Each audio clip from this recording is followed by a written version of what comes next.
Alright, so the stream is live.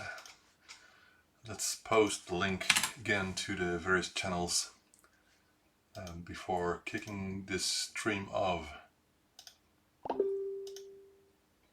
It says it's offline. It can't be offline because... oh, there I am. Okay. Right, so Facebook.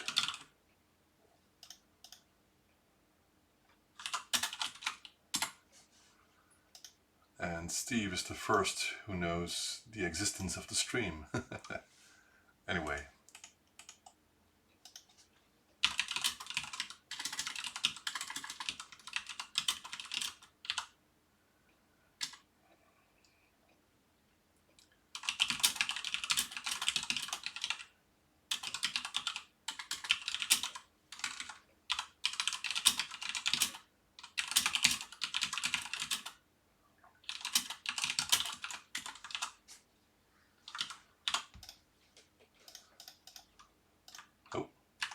That was the wrong button. Sorry guys, need to post the link to the video to stream on Facebook, as always.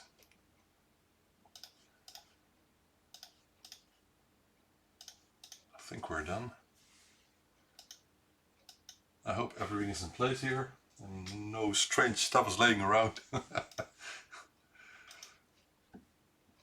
think the lighting is okay and the colors are a bit saturated, but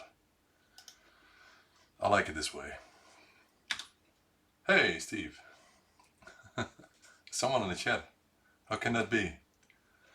Don't you guys have any work to do? I was just joking.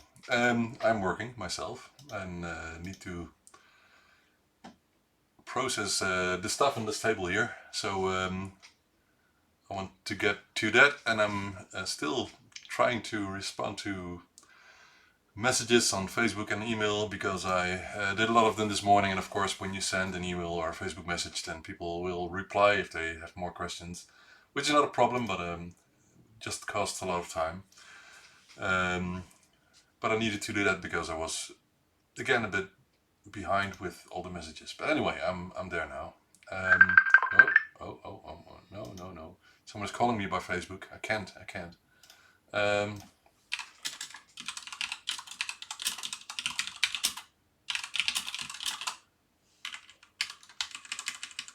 Just letting the guy know that I'm streaming so he can't call me.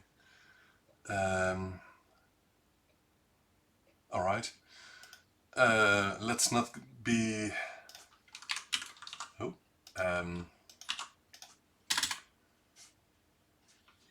unfocused here. Yeah, I'm not focused, I'm focused. Anyway, the stream is started. I'm updating my to-do list, my planning here. My workflow, let's call it workflow because it's not really planning anymore. It's what I'm doing and what I've done and what's in the backlog. Which is on ByteDelight.com if you're interested. I'm not sure, by the way, if I put that planning somewhere. I don't know. But I shared it on Facebook and several pages and on my timeline to reply to people asking where their stuff is at the moment and when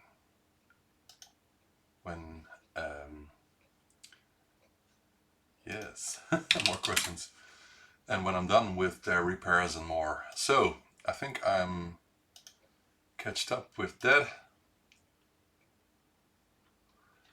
It wouldn't surprise me if not many people are in the chat because it's just a working day, you know, so I don't mind, I don't blame you if you can't chat or even watch the stream because I know when I was in office my manager was sometimes just behind me and you can't do anything else. But anyway, these days many people just have the freedom of planning how they work and how they use their time at office or somewhere else. And if you don't have anything to do, maybe if you're at home for whatever reason, then welcome to this stream. Today we're not going to do a ByteDelight weekly show. I didn't do any last week because of all the work which still has to be done, and I'm still not catched up. I did a lot of ordering of parts last week. I did bookkeeping, which cost me about 3 days altogether. I did a lot of production work during the last 2 days, and I'm already almost catched up with that, but not completely, because when I'm doing production work for the orders that are waiting, of course more orders will come in, and then I'm behind again. But we're getting there, and the most important thing is getting that pick and place machine up and running very soon. So for that reason, I created a workflow or to-do list, whatever you want to call it. So it's transparent what I'm doing, and kind of in which order, which sequence, so people can see exactly the amount of work I'm pushing here every day. And mostly by myself. My wife helps me sometimes with preparing parts, like I can show you, like getting chips like these bent, so we can include them with the Harlequin kits. So all the oh, this is too far away. All the pins have to be bent with some tools, of course, not by hand. But it's a lot of work. So all the drawers here are filled with freshly incoming parts. And of course I got more parts today, so here are a couple chips, SMD chips, and more SMD chips here from a reliable old stock supplier. What else came in today? Let me think. Not much really, except this box here, which I'm going to show you because I'm very excited to see for myself what's in there, and some more packages from people who are sending in some stuff, which I will be working on in a minute.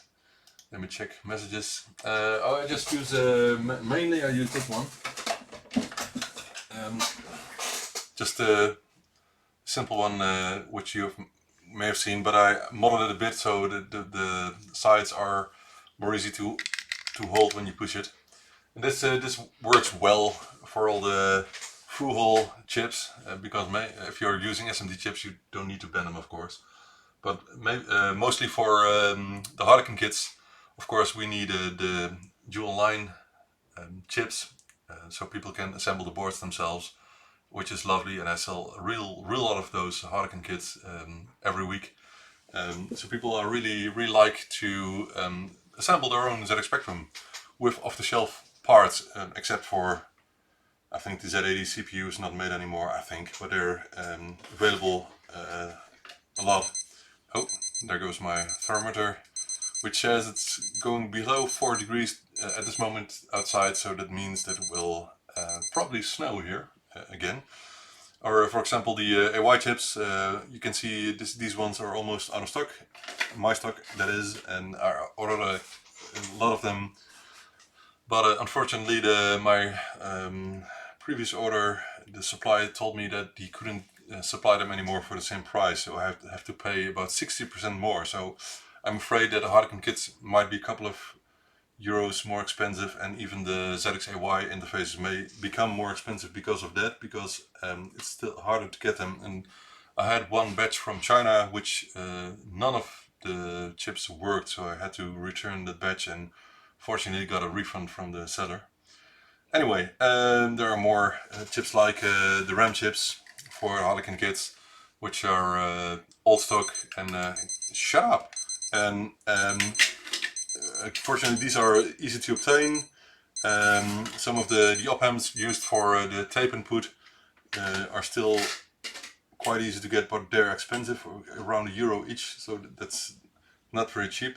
And I have to test all of them because in one batch of 50 or 100, a couple of them always fail. So I want to make sure that people who receive them from me get only working parts. So you can imagine how much time that will cost. Anyway, that's what I do and what I like, and of course that's why the Harlequin kits are not very cheap, because I have to spend a lot of time. But because I can do them in batches, it's more efficient than doing it yourself for only one board, for example. So that's the upside of it. Well, let's open this box here, because this is something I wanted to finish for quite a while, which I haven't finished because of time and other priorities, and my priorities are always fluctuating all the time. Let me zoom in on the box here so you can see what I'm doing. So now at this moment you only see a box with some paper and now you can't see anything because I can see them here. But let's move it a bit here, and here they are, the first flyers of ByteDelight. Let me get them in the camera view a bit more. Oh man, these are heavy. So the real first batch of the flyers, with all the spelling mistakes, because I'm not English by birth, so it's my second language, I guess, although I still think more and more in English. But these are the real ByteDelight flyers, which I designed and finished last week, and I really like them. The printing quality is very good, and they're quite thick, which I chose because I want people to feel, to have the idea that this has any value. So they don't want, I don't want them to get something that that feels like just paper, you know. So this is about 3 times as thick as a normal paper, I guess. It's 250 grams per square meter. And I really like the result of these prints. The quality of the photos is excellent when this is printed, because if I do this by a laser printer, then you don't see all the details, and you can clearly read here, for example, the KMOS text on the circuit board, and yeah, the details of this print are really awesome. So I really like this, and the first batch is going to our friend Joseph in the west side of UK, which opened a computer museum, and is currently, I think, moving at this moment to a new location in his own village, which is quite good for him, I think. I hope he will get lots of visitors, because he told me, I think, that he is in a shopping center, so lots of people will come by, and I hope they will visit his museum. And let me click back to the other view here. And well, I just made these for him because I'm sending him some free hardware, and he told me I could add some flyers. So once I finish these ones, and also I'm going to send some to the Home Community Museum in Helmond if Bart wants, and to Cheert from, I forgot his last name. Anyway, Cheert, who has also some kind of retro. I don't want to call it a museum, but it's something that he takes a lot of machines and other stuff to several occasions in Holland here. I just recently talked to him when he was ordering some stuff, which he needed to refurbish his own ZX Spectrums, and I told him that I wanted to make these flyers also for him. So I'm really happy with the result, and I really liked the idea of the banners here that have a part of the products showing zoomed in, and I really like it. The quality is great, colors are great. I chose for a matted finish because I think the glossy was just too much, and even the matted finish is still quite showing the light and reflection. So it's a good choice, I think. Wow, I really like this. So these are shipped today and tomorrow to several locations. We'll see about that. Hey Peter, good evening. Good evening. Sorry, good afternoon. And Vincent, good afternoon as well. I think all of you are still in their afternoons. So in Greece and in UK. It surprised me that so many people are watching at the moment, because I guess most of you are working, like me, by the way. Let's get to the main view. So that one is gone. Let's continue on the work for today, and grab something to repair. So what shall I do? Well, let's get this one, because this was a request from someone who saw this interface be used by myself. This is a ZX Duo, which I use to program different machine interfaces mainly. But at first I designed this to be able to switch between two interfaces and use one or the other. So for example, you can load a program on one and you can save it on the other interface, for example. But the problem is that many interfaces will work with this setup, but the diff-MMC interface and the diff-IDE interfaces don't, because they take over the ROM control completely. They copy the ZX Spectrum ROM inside their RAM, inside the memory, and then disable the internal ZX Spectrum ROM completely. So this won't work very well with modern storage interfaces. But I'm still using this a lot, and you can use it, for example, with a multiphase and a plus D, or by the way, you can use those together if you want to without this interface. But for just a couple of examples, I think you can use the plus D in an interface 1, for example, if you want to. So that would be an idea, although I have no idea how you want to connect those interfaces to this board here, because it will be very wobbly, I guess. But if you want to, you could. But someone wanted one, so I assembled another one, and I have a couple of these PCBs laying around. Not many, and I don't think I will order more, so I'm mainly using these for myself. So this one is ready for shipment. I have to calculate what price I will ask. Oh, Vincent, hello. Okay, well, it's not good that you're unemployed, but it's good that you're here, I guess. And I hope you can use your time anyway, in a good way, of course. No, I will not make an extended ribbon, but some people have asked me to create some extension PCBs with some more space, like for example these ones. So these ones are for the mouse interfaces, the Kempston mouse, for example. So I use them with a pin header, of course, on these boards, but only so you have 1, 2, 3 extension PCB ports, so at the back, and 2 vertical ones for the XL version of the Kempston mouse interface. And I also use them for the PC keyboard interface in the past, which was discontinued because there were some problems with the microcontroller that couldn't be solved. But someone asked me if I could make something like this button with about 5 centimeters of space. So when you solder a latch connector on it, you have more space than only this. So you've got something like this, which could be useful if you need some space, for example, for cables when using an Opus Discovery interface, for example. There are more situations that you can use something like that. Oh, by the way, if I touch boards like this, which I don't like myself because you can easily see all the fingerprints, but also you will put some grease from your fingers on the contacts. I always clean them by using IPA, of course, alcohol, before shipping them out. It's just a minor detail.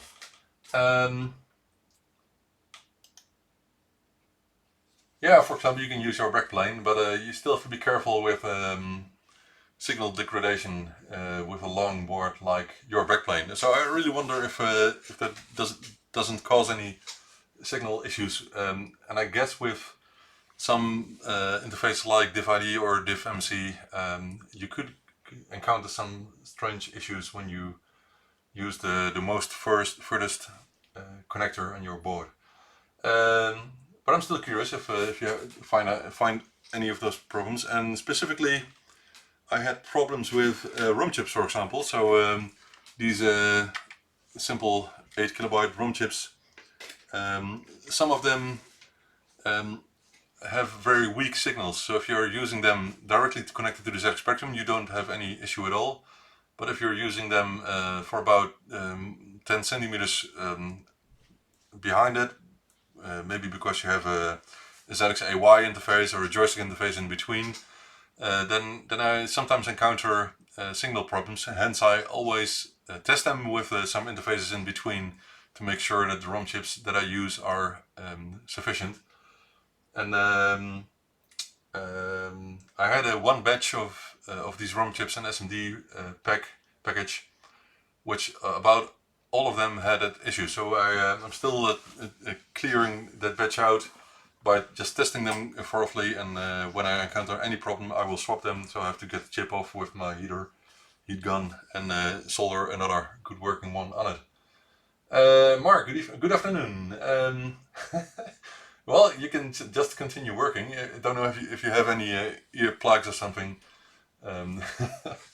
Sure, you're welcome, of course. But if you want to look at what I'm doing here, then I won't mind, and I wouldn't tell anyone to go. So I have a pack here from David. David was asking me today, actually, what the status of this is, and I have to check the fault because I think it's one of my interfaces that developed some error. Oh, and it's a Harlequin board, and there was a problem. Okay. So let's zoom in on that. You can see the board here now, and some chips here. And I don't want to show his last name, so just this is a bit hard. I think you just shouldn't show the paper to anyone else. So let's work on that one and see what the error is. Some more RAM chips. He ordered some replacement RAM chips because he couldn't get this board working. This is the Harlequin 128K version. Oh, there. And now I'm doubting if I should put a monitor here so I can continue testing. Oh man, this is so heavy. And on this side, what should I do? I think I should just put a monitor here. Isn't that a good idea? Just make some space first. Grab a monitor, and I'll get back to you in a second. I should have used the retro monitor. I think it's nicer. Let's just do that. The real cool mini, because it worked. So why not? I need more power. I think I dropped one here last week. Yeah.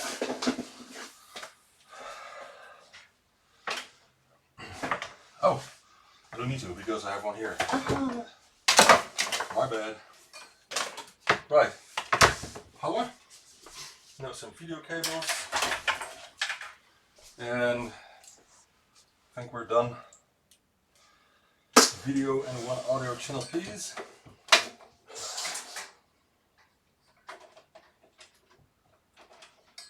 Video and right channel audio, because it's a mono speaker in this here. Some more stuff ordered here. The lower box is for Joseph from the museum I was talking about a minute ago. And what we're going to do is just, I think, start with swapping parts with my own Harlequin board, which is inside this case here. I think that's a good way of starting seeing what's going on with the board. First, let's see if we get any video output. Oh. And I think the guys who sold this TV here, they don't know that the TV worked because it just worked, but you have to power it on by the remote control, and I did it already, so it seems it kept the last setting. Anyway, now I have to press the video input, and yeah, you can see it quite nicely. It's so small, don't you think?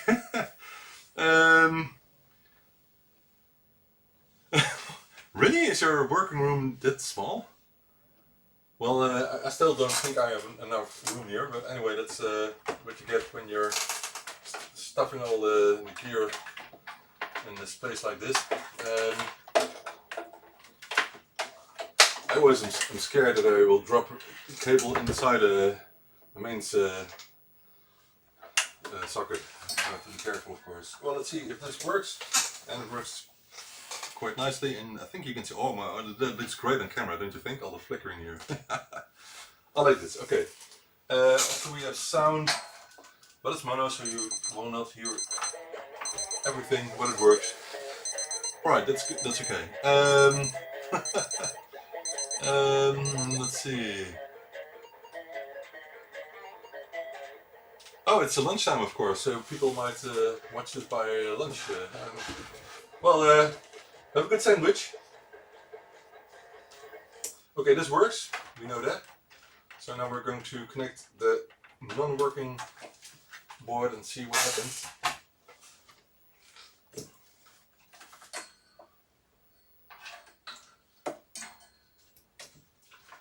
And this is what we get. So this is for not having a ROM, of course.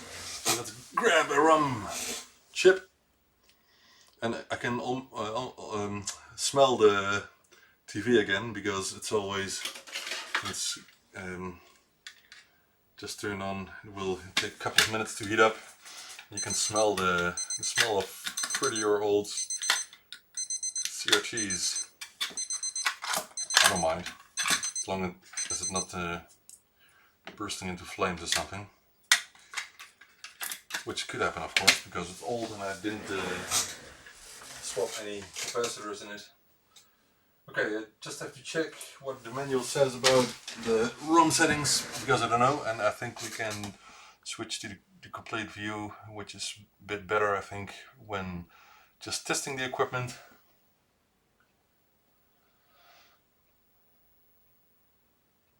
Well, Stuart, if I find more of these small CRTs, I'm definitely going to buy them, because I think there's lots of interest.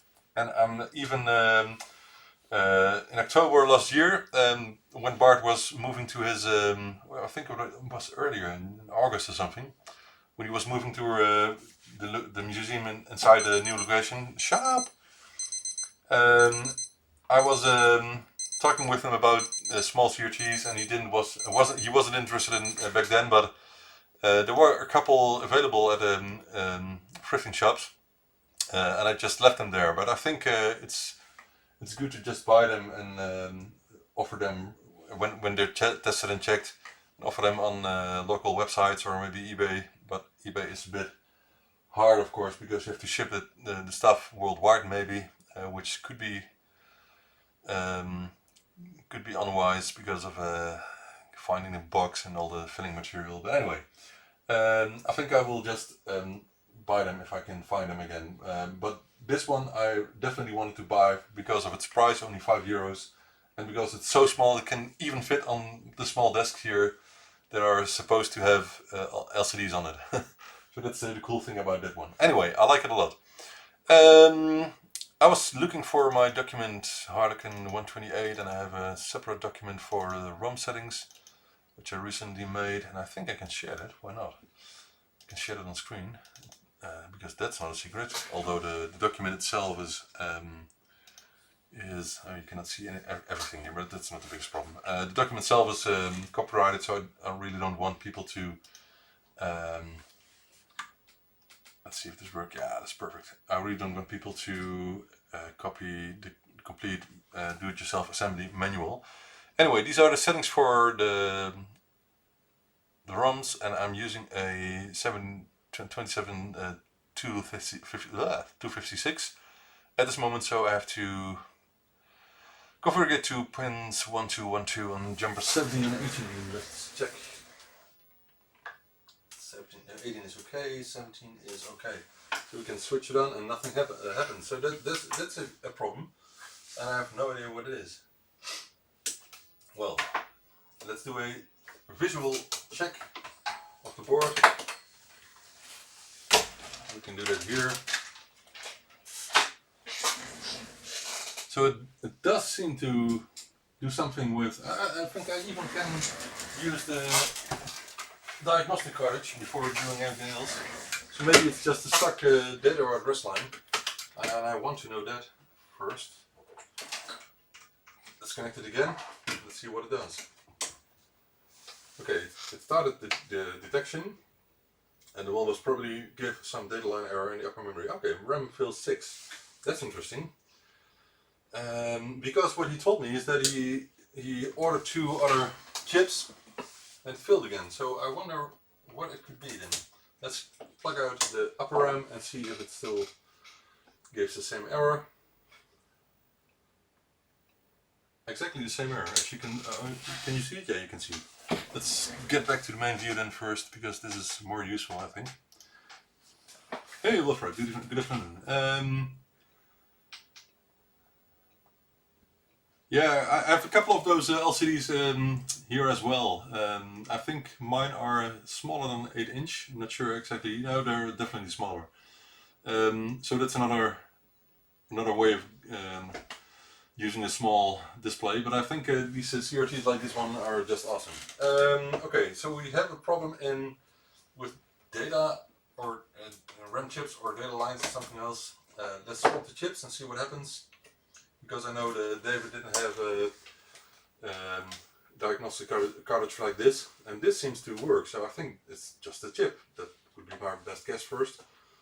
But he told me that he had successful booting up, and after a while it failed again. So that's the question is it the bad chip? And did he was he unlucky by getting another dead chip? Maybe, I'm not sure. This is normal because there's no chip in here.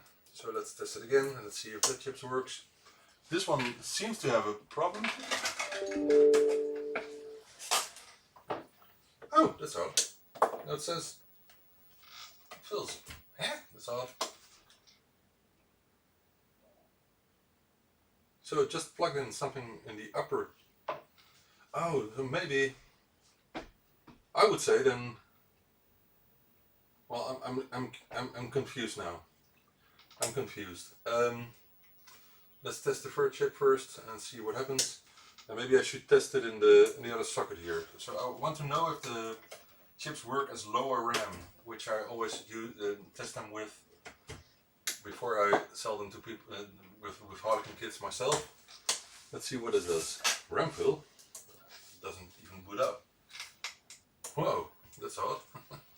This is odd.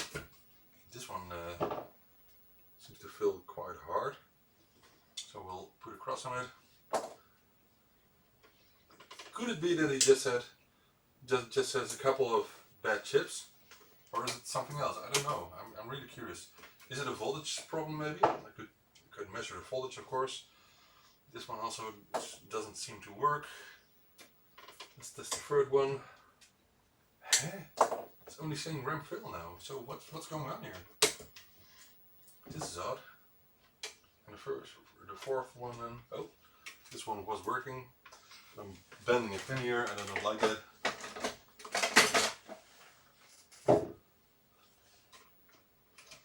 Alright. It's not that bad. Now come on man, people are curious. Get in there!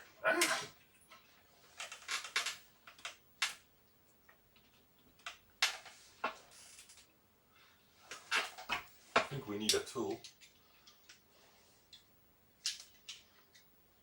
That looks a lot better. Oh, still says RAM fill. What the hell's going on here? So why does this happen? What is this? It's really ridiculous. I have no idea what is going on here. So there's definitely something wrong, and I bet that these chips just work on my board, so I want to check that in a minute. But first, ooh, the board is not completely...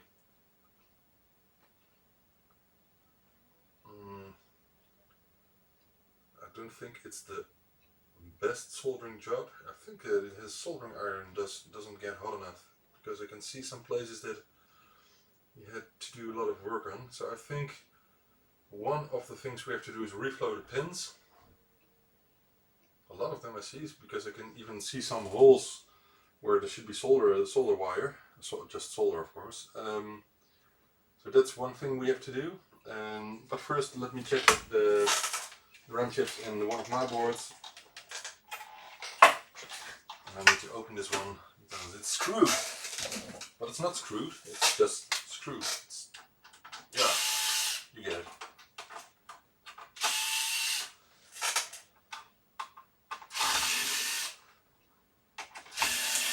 Right.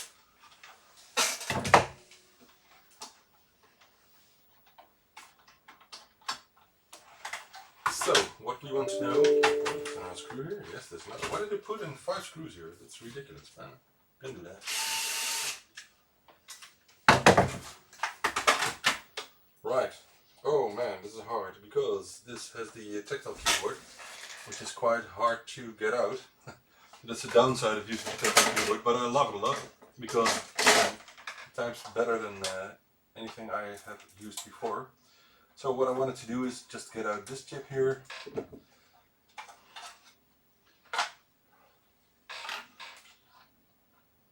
Yes, this is Paul Farrow's diagnostic cartridge. So that one, the ZXC4, I think this is the, no, this is another one. This is ZXC3, not the newest version. But it's just the cartridge itself, and of course you can put on any firmware you want. So I'm using Brandon Alford's tester at the moment. But it's just an interface 1 indeed, so that's nothing special. Sorry, an interface 2 of course.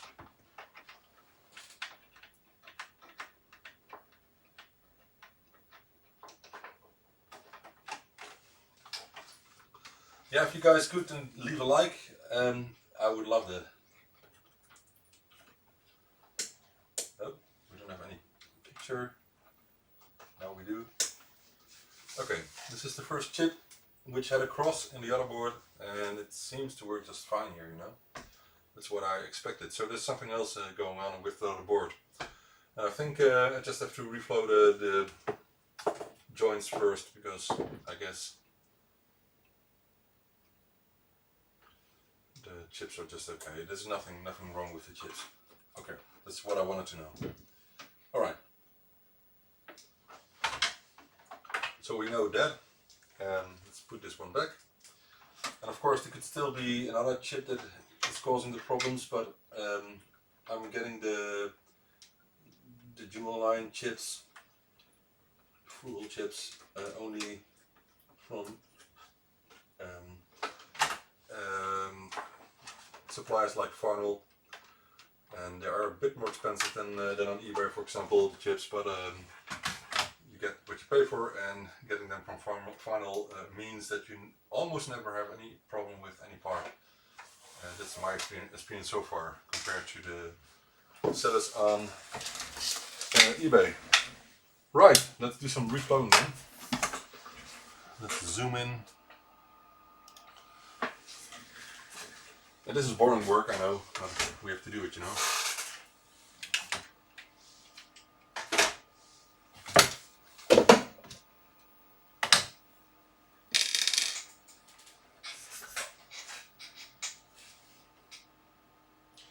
And maybe I will give it some cleaning with IPA, because I can see lots of small soldering bolts everywhere, and that could cause problems, of course, so I don't like that. But let's just do some reflowing and test it in between the work, see if it already solves the problem. But I think I have to do the complete board, because I don't think I could live with this myself, and I just want to make sure that no other problems will occur later on. So first the big things here, which this soldering iron does without any issue. And the power, or this is video circuit, the other one was the power. I hope you can see it. Yeah, you can see it. You can see everything.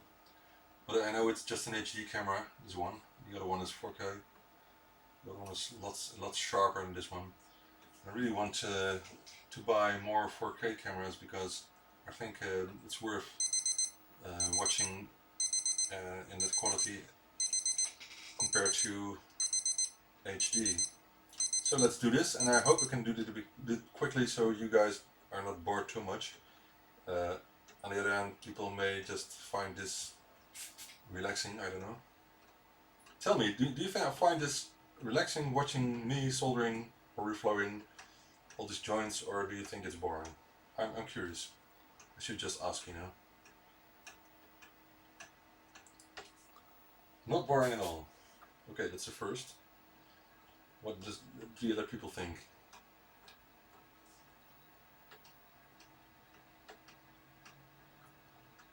Or really bit soldering joints, some of them. I'm using a leaded soldering wire, solder wire, because you can still obtain it. It's getting harder, by the way. and I've bought a new brand last week because I couldn't get the Stendhal types anymore. But the new one is about the same type, although it doesn't have any copper. And people told me that the copper is only for oh, I'm forgetting something. Copper is only for hardening the joints a bit. So I bought this. Let me show you. You can see it in small view. I bought this quite loud machine here. I hope you can still hear me. Tell me if you can still hear me, because this is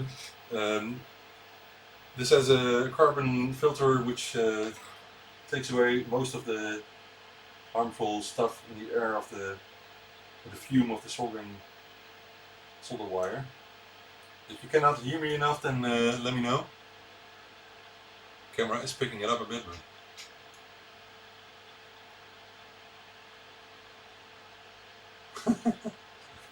nice to see someone else soldering. Well, this is what I do, man, all day at the moment. But it's not what I want to keep doing because there are a couple of reasons I should not do this as much. First is my neck is getting more painful by the day. That's mostly because of the stress, not because of the work, because I love this work. But it's because the orders are still coming in and I almost can't keep up. That's one of the problems. So the stress and the threat for your health by sitting this way bent over your desk. The second reason is what I already said, is that I almost can't keep up with demand this way, and I need to have more sales because this is my living now, so it must be good enough. But by doing this by hand is not enough for making a living, and I knew that, of course. Hence, I ordered the pick and place machine in November, I think, and I received it in December. Now I think it arrived in just 2 weeks, so it was quite fast. It's a blob here. But I still have to get it up and running, so that's the issue at the moment. And I need a couple of days at least to focus on the machine and the manual and everything that's involved. And I don't think I'm going to set up the reflow oven yet. I mean, I'm not going to get it completed with the Controleo reflowing kit with all the timer and sensors, because I just want to get the pick and place machine up and running first. But when that's done, I need to finish the oven as well, because it has a built-in way of heating up the oven and having it cool down at exactly the temperatures that these boards need with the soldering paste that will be used.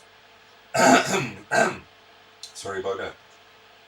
So I really need to do that, so to make it possible to create enough hardware to make it a complete living. And I'm not completely there, but I'm getting there. So that's I'm not doubting that I will get there, but I need time. That's the most important thing at the moment, because I like working hard and I like working, continue to work in the evening sometimes, but it's not good for your health, if you know what I mean. You need some relaxation as well, so spend time with the kids and so and the family and other stuff, important stuff. There's enough. Plenty of other things I need to do in my life, not only working, of course. So I'm getting there, and this is just some stuff I do in between. I don't bother. I like to get people working hardware, of course. So the guy got his kit from me, and we had an issue with it. So I'm just redoing some of his work and make sure it works. That's what we do here.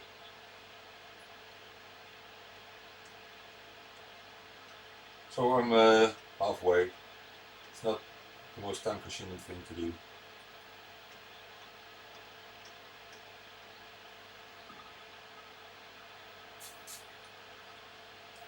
I've had a couple of Weller soldering irons myself. I'm not sure if this is my second or third but I found out later on that you can easily swap the insides of the irons itself, so you don't have to buy a complete new one. And also,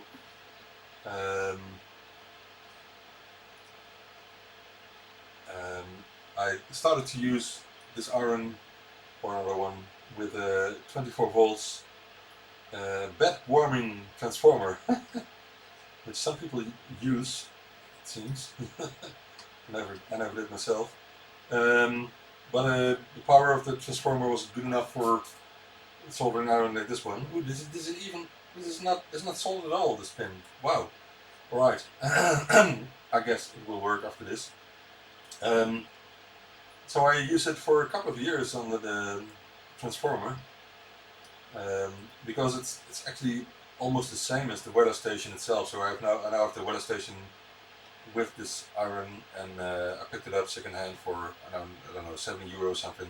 It's not expensive, and these ones still have the fuse, because the new ones, a lot of people like Louis Rosman and some other people complained about that the weather stations from you can buy these days don't have a fuse anymore, which is ridiculous.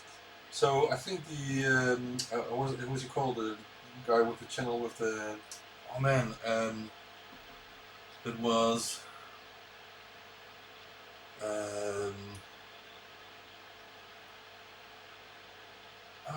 what was the forum called? The electronics forum, the well-known forum.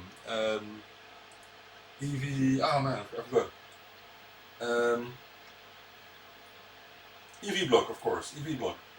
The guy who has the YouTube channel for that found out at first that these weather soldering stations from this moment don't have the fuse, and he connected one of his own on a 230 volts power mains outlet, and the unit was only for 110 volts, and it got smoking and almost blew up in his face. And he opened it and he discovered that there was no fuse, no thermal fuse, no other type of fuse, so anyway, there was no fuse at all in this machine. Another pin which is not connected here, so there was a second one. So it doesn't surprise me that you get all kinds of strange stuff here. Anyway,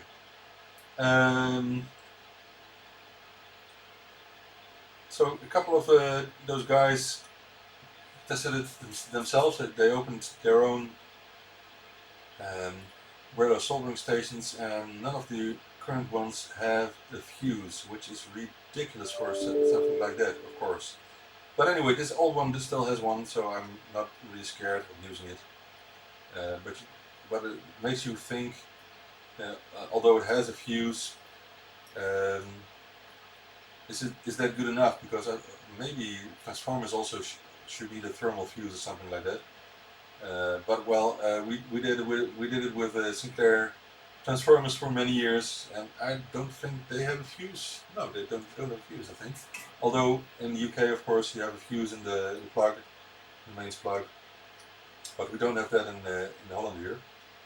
So that could be an issue.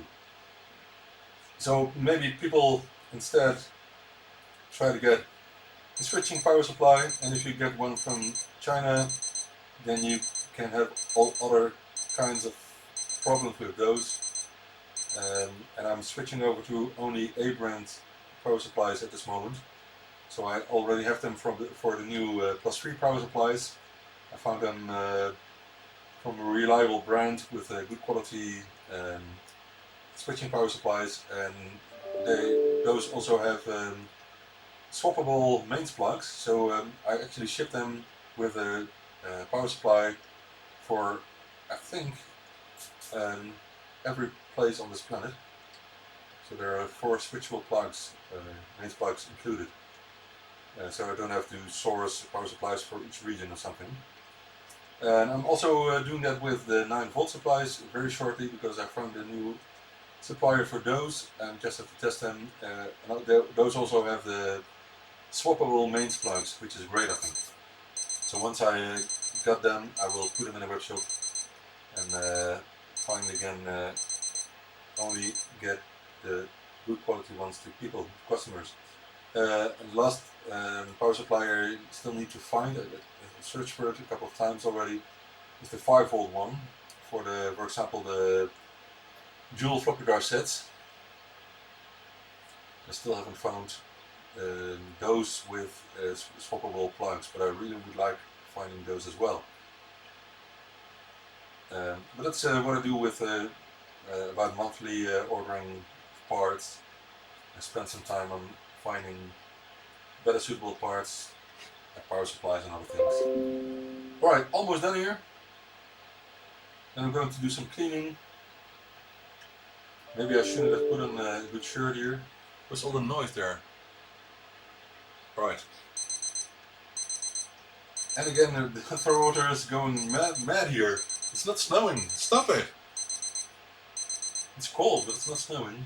I think I'm thinking of snowing because snow is forecasted here in Holland again.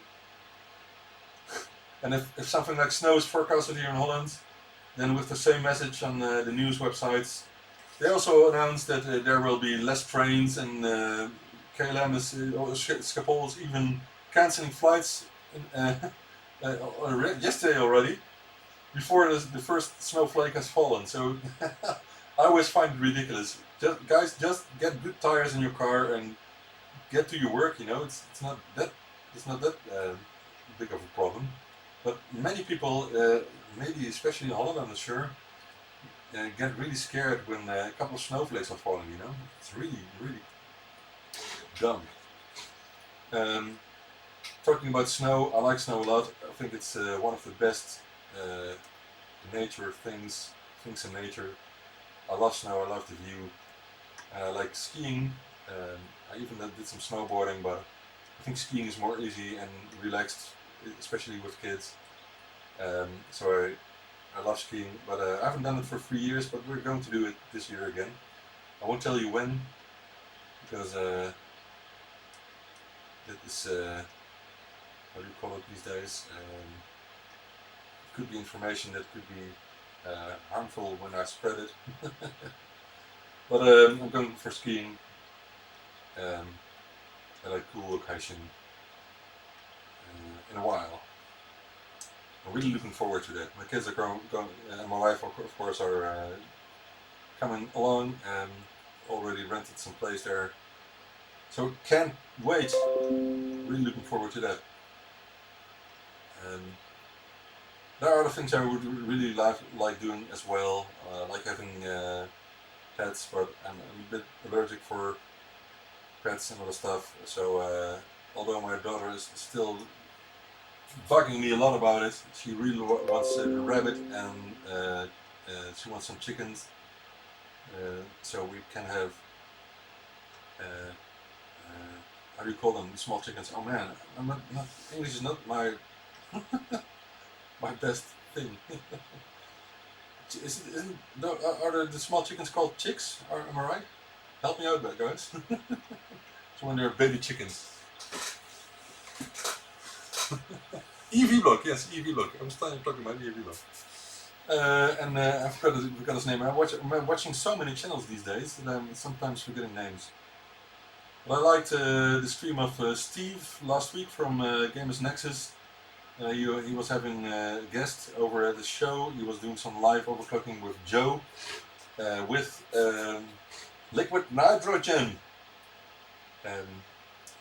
So it was cool to watch, although it was a bit of a disappointment that they didn't run any 3D mark benchmarks to get a high score or something. That's the only thing I was looking forward to, but they didn't. Anyway, so we're almost done here. Just doing some discrete part reflowing here, but I think this is good enough, and I bet the board will just work after this, but we'll see. Because it would almost also not surprise me if there's still another problem. We'll find out. But soldering problems are 99% of the problems with these Harlequin board. Really, I've done a lot myself. I think I've soldered 25 or so, and I've I've been talking to many customers with several problems which were almost always caused by bad soldering spots. So let me just go over the board once more.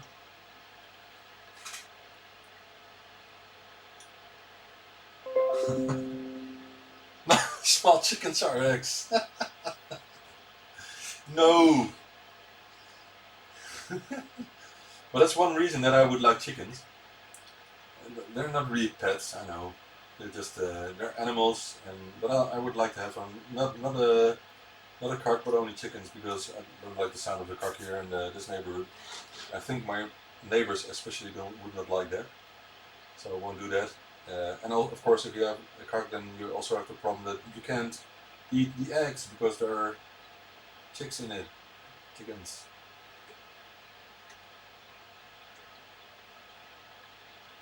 Well, I would definitely not eat an egg with live animals in it.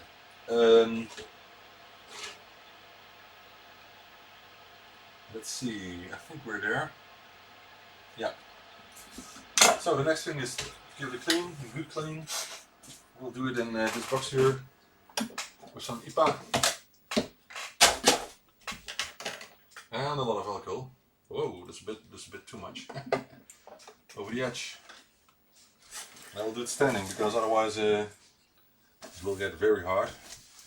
Which way should I do it? Need some tissues here. I don't have something like a bath for the IPA, so maybe I should get one in the future, because you can just put it in a bath if you want to. So I do it this way.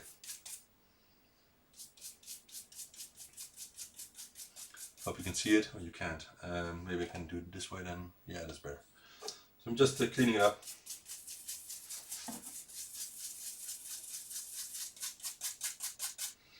And of course the problem is the stuff inside the solder wire is dissolves in alcohol and gets a bit sticky. So you have to give it a good clean to make sure none of that will remain on the board, because otherwise it will get sticky and it doesn't feel very nice, I think.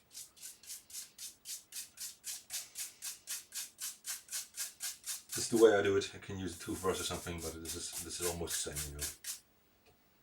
Oh, it smells. Oh, oh. I like alcohol, but this is just too much. Let's open the window. It's 99.9%, you know, this one. I have a big, over a liter of it, but I always pour it in the small cans when I'm using it.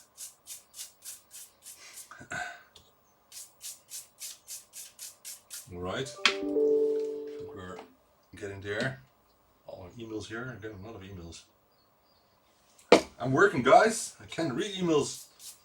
That's the really problem with doing production work manually, that you can do two things at once. So I often do once at a time, so I'm spending a whole day on production work, and then the next day I'm trying to catch up with email. But sometimes I have so much production work that I tend to do emails or Facebook messages only once in 3 days or something. That's not the way to go, of course. So I have to change it in the future, but it's that's what it is now, and I hope it will improve in a while. Okay, let's put it aside, and a lot of alcohol here. Let's use the ventilator. Last bits here. That's a good thing of alcohol, of course. And it's almost gone already.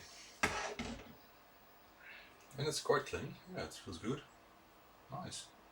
It looks a lot cleaner than it was before I did this. So I'm happy with it.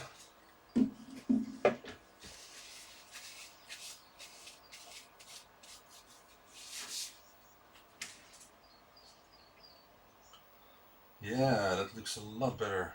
Now let's look at it closely to see if there aren't any short circuits. You can see one blob already, and of course, that isn't a short circuit, but the problem could be that it could scratch the board, and there could be a ground plane there.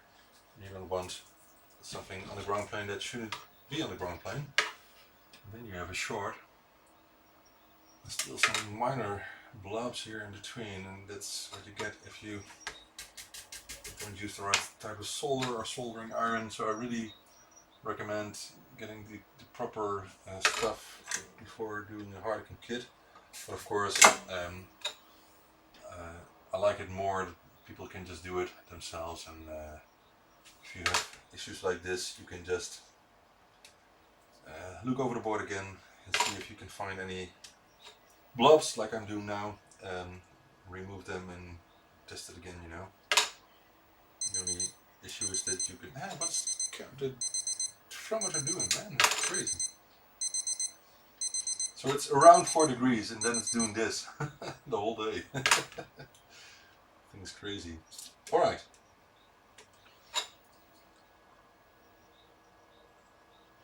I was thinking about a cup of tea which is standing over there, which I will grab in a moment, and that made me think of what happens in my autistic brain. That made me think of cookies, and that made me think of, I asked my wife to find some bigger packs of normal stroopwafels, because sometimes I want to be able to add more than just a mini stroopwafel, because people really seem to like the stroopwafels from Holland here, and just packing a small mini one, just one mini one, is like giving an addict only a taste of the heroin or something. I'm just joking. Anyway,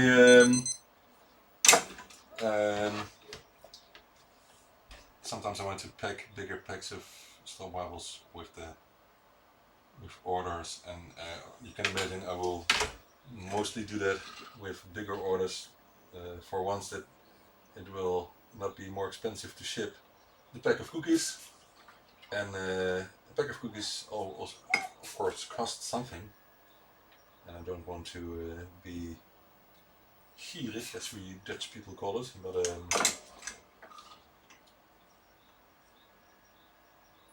you know what I mean.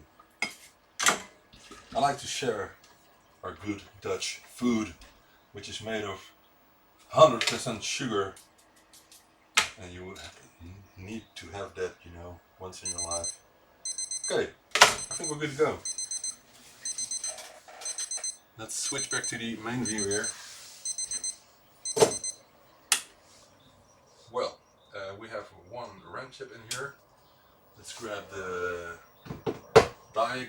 It's here. Oh, it's getting warm because of the television. Warmed up. Alright, I need another chip.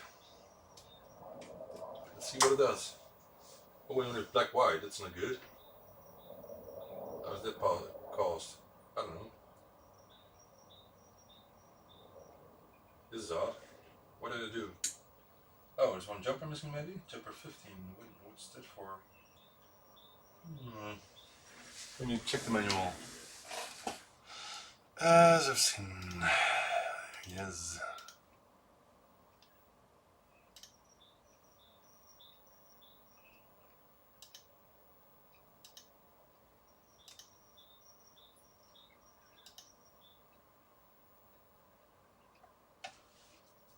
Cool. Someone is asking me to write an article about ByteDelight in a magazine called Discover Benelux. That's curious. Made in the Netherlands. Oh, cool. That would be cool. We'll get into that later. Let's just open the manual first and see what jumper 15 was for. I'm not sure. Jumpers. Nope, not jumpers. Yeah, here they are. No, 15 is not for that. 15 is for timing control. That's interesting. So I'm missing one jumper, which is for timing control, which is important. So let's add a jumper.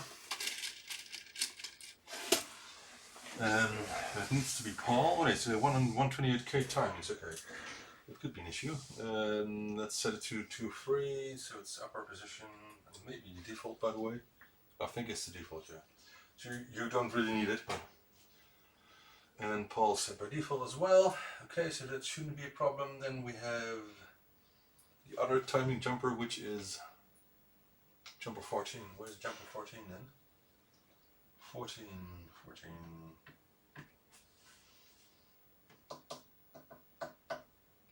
Oh, there it is. Okay, that's also default. So I don't think it matters because it's set to disabled. Yes, jumper 17 is the room. So why do we not have color? What's going on here? That's not good. What's this? I don't know.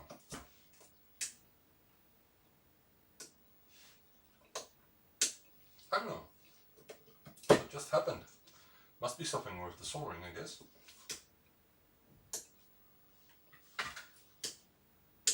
This is so strange. What's going on here? Okay, let's get it out. I guess there's a new soldering joint somewhere, so.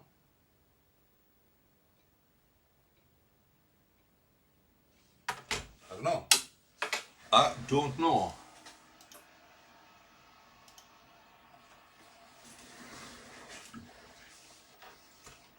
I thought I was improving it. Seems to be the opposite.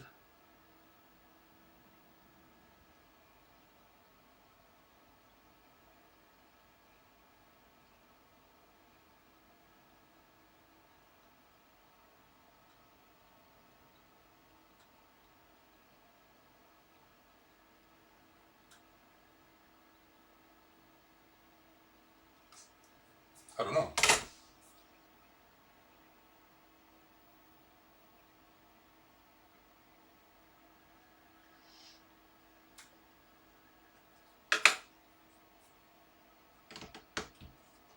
Let me check if the chip underneath here is in the correct orientation. Yes, that's okay. That's okay.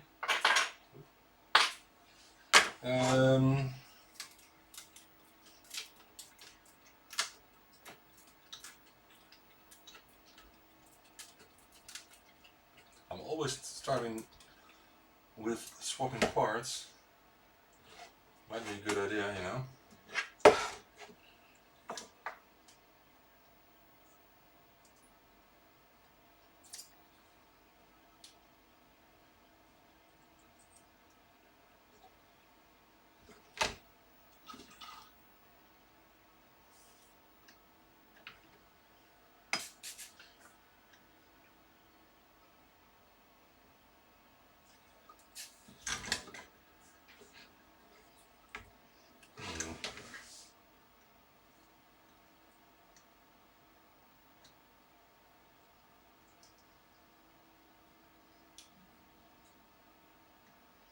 I think he used unleaded solder wire because some points are harder to heat up and melt.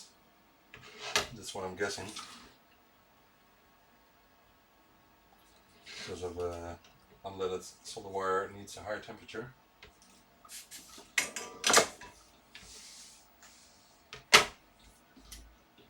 Hey David. Yes, I am. I was reflowing some of the joints, David, because I think a couple needed reflowing, but I still have issues with getting proper output now, and the output was correct, and now it's not. Now it's better now, so let's test it again with a wrench chip. This is better, but not good. What's going on with the board? I really wonder. I think I'm going to swap parts. And I need to do that with my own board, but the problem is I need to get out the tactile keyboard first, which is kind of hard. I don't want to damage the plugs here. Well, it was easier than I thought. And what I want to do is swap the parts one by one. What I am also going to do is mark the ones that are in here with some some small dot so I can distinguish these from yours. And if we found that maybe the chip is causing the issues, then you can put them back and just replace the chip. But I first want to see what this does. Alright, these two. Let's see. How will we do this? I think it will be easy to back. Yes, that's no problem. We have, okay, that's okay. Let's switch off the power here. Now the picture is good, but we still have issues with any sort. I'm not sure what it is. Let's start with setting the CPU.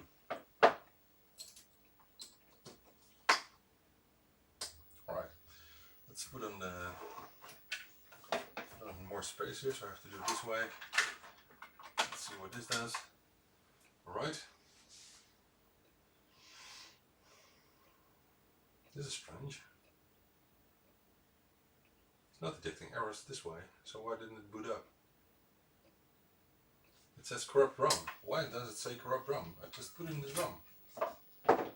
That's odd.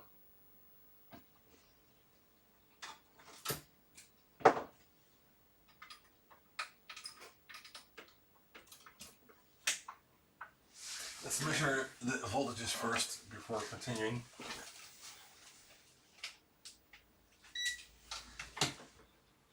Right, so it detects a ROM now. No, it still doesn't. Why not? It's so odd. Did I set it correctly then, maybe? I thought it was both down. Let me check. Yeah, it should be both down. Which type of chip am I having in? Yes, it's alright. Both down, yes. Shouldn't be a problem.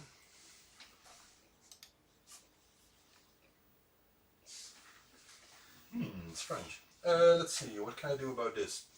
Well, okay, this is just a connection problem. Oh, okay, didn't know that.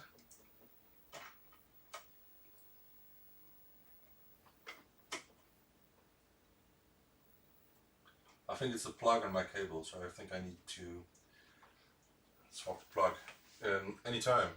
But not now, because I want to know what is causing this board to behave this way. So, for some reason it doesn't detect the ROM correctly, which is very strange. I was measuring the voltage. I was about to, I mean. Let's do that first.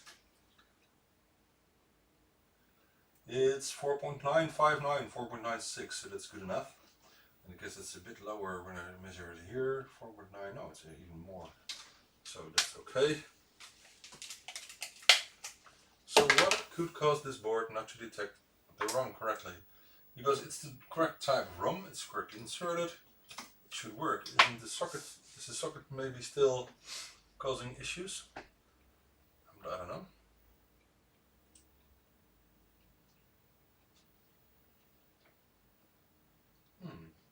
I know on the correct type, correct ROM, 5001. I don't know why it says that.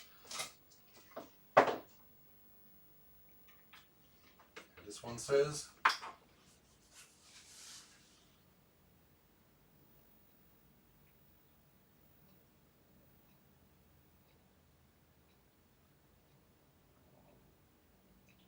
completely other checksum, so that's so strange. Let's see if it gives us the same checksum when I do that again.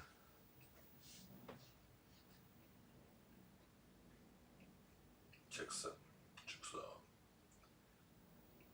No, it's a completely different checksum. So I guess there's something wrong with data lines. You can measure, of course, if they're correctly connected. So maybe I should do that. But I'm thinking that maybe it's something with one of the resistor networks. Maybe it's not in correctly. So let me check that first. If you can see, yes, that's okay.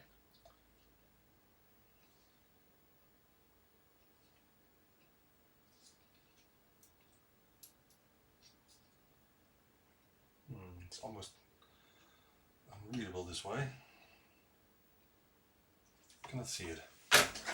Let's grab some light.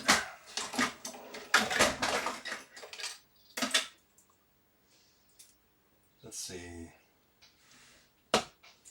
It's almost.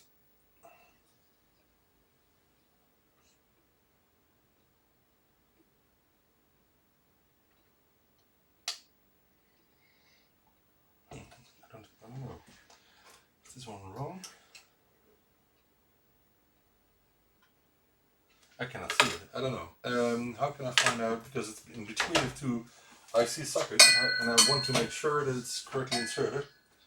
How can I make sure? Can I remove it a bit so I can see it this way, maybe?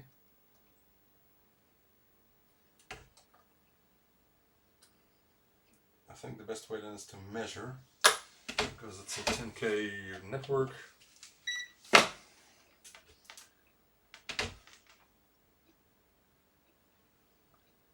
10K this way, 10K that way, 20K that way, so it's correctly inserted, so that's not a problem. Alright, what else can I check? Well, let's check the socket of the APROM again. There's nothing wrong with that. So I guess I must check then the connections between the two parts by using the schematic. So I'm switching over to the schematic, and let me see, I have the ROM socket here and I have the set 80, so I could just measure the data lines, which is a bit hard because the pin numbers for the ROM chip are on the schematic are for the 32 pin chip, and this is only a 28 pin. So I always have to add, I think, two to each signal. So we have 13, 14, which is 16, 17 by default. No, it can be.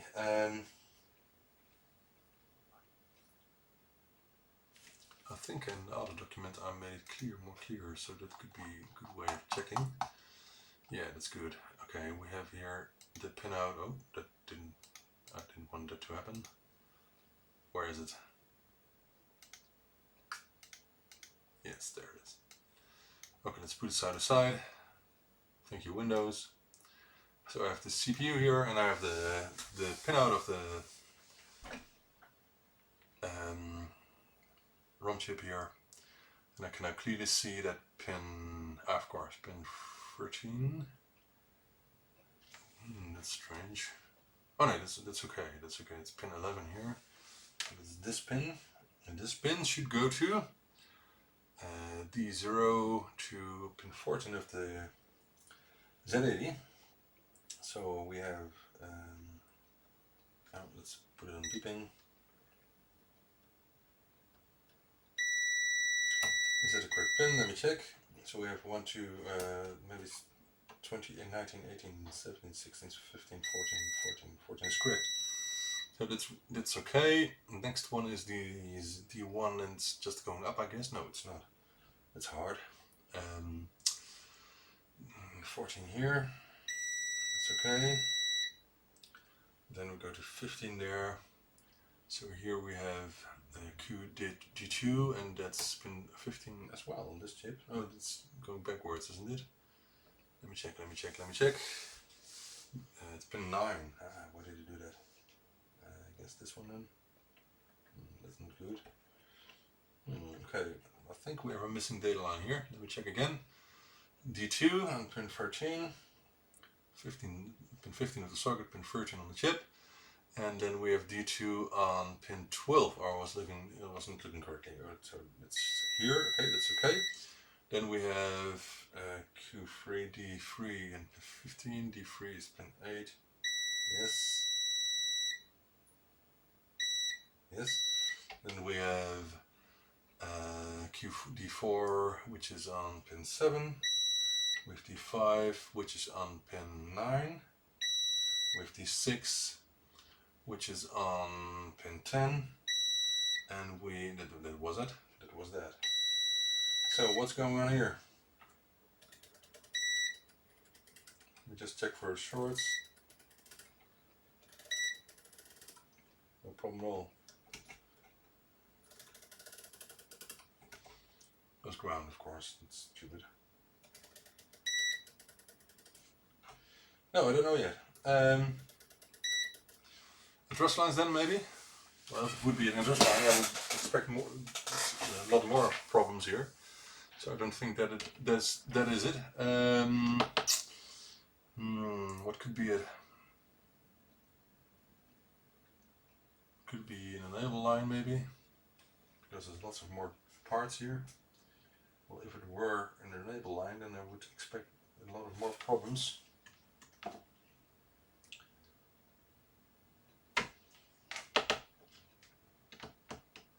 So what shall we do? Shall we just swap parts?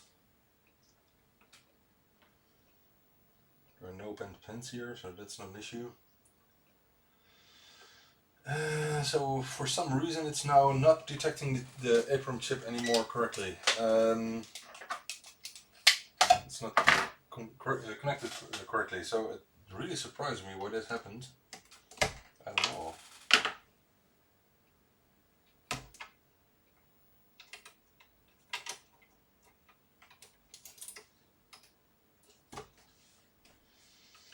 I'm just thinking here what could be helpful to do first.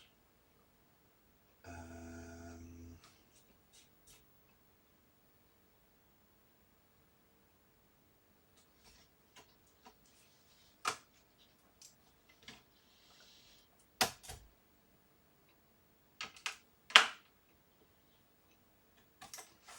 don't know. Let's power on again because I want to see if anything changed. Although we didn't do anything, so.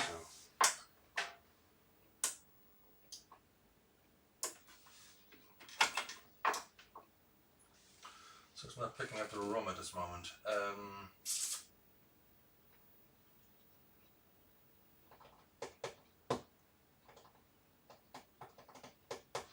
And it's getting strange output constantly. So what I'm curious about is, could I find out something? No, not by the checksum. That doesn't do anything good. How can I find out what's going on here?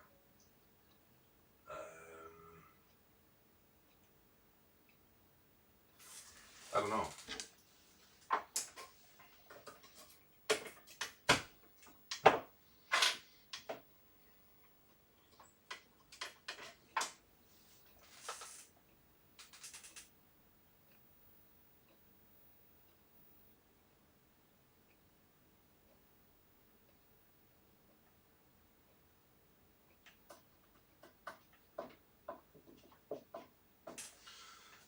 I'm doubting what I should do next because I don't know what is causing this issue.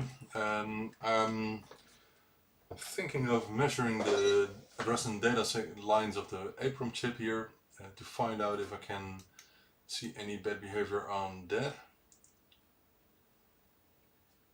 So that could be an idea.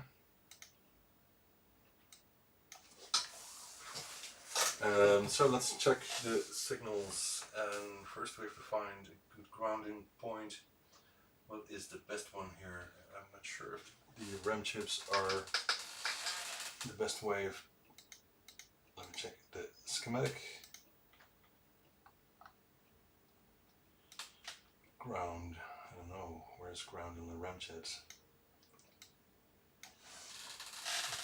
I will just use a ground pin from one of the logic chips and we're going to measure all the signals here. What's 8515 doing? It's high. Okay. But I'm not sure if this will do any good.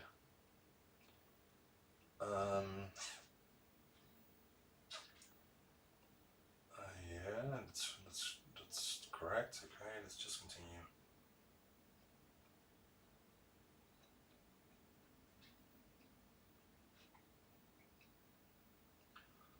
A7 is a bit low, but I don't think that should be a problem.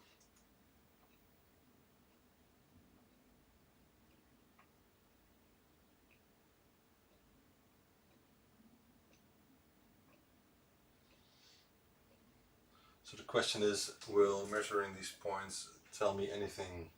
Well, if it would be the power supply voltage or ground, then yes, it would tell me something, but I'm not having the feeling that 4.6 volts, and it is 6. Okay, that's just logic, because it's the output of ROM, which is not enabled at the moment. So then we have A10. That's strange. A10 is 4.3. Okay, it could be. Then we have output enabled, and we have A11.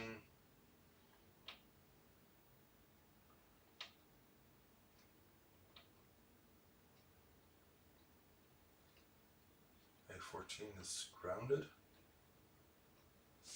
Let me check if that's what it should be.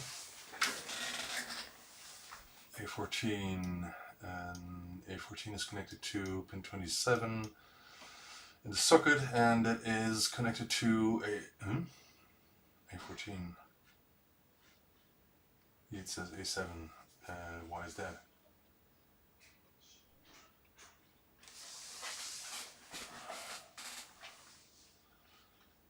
Okay. Pin 2. What is pin 2? 16. Then we have pin 3, which is P3. Then we have pin 4. Oh, sorry, this is pin 6, of course. I'm mistaken here. Pin 6 is A6, that's correct. Pin 5 is A7, it's also correct. But what is going on with pin 29? I'm not looking. It's a ROM 0. Okay, it's a ROM signal, a ROM select signal, and I think that's okay. That's coming from ROM 0. Where is it coming from? ROM 0.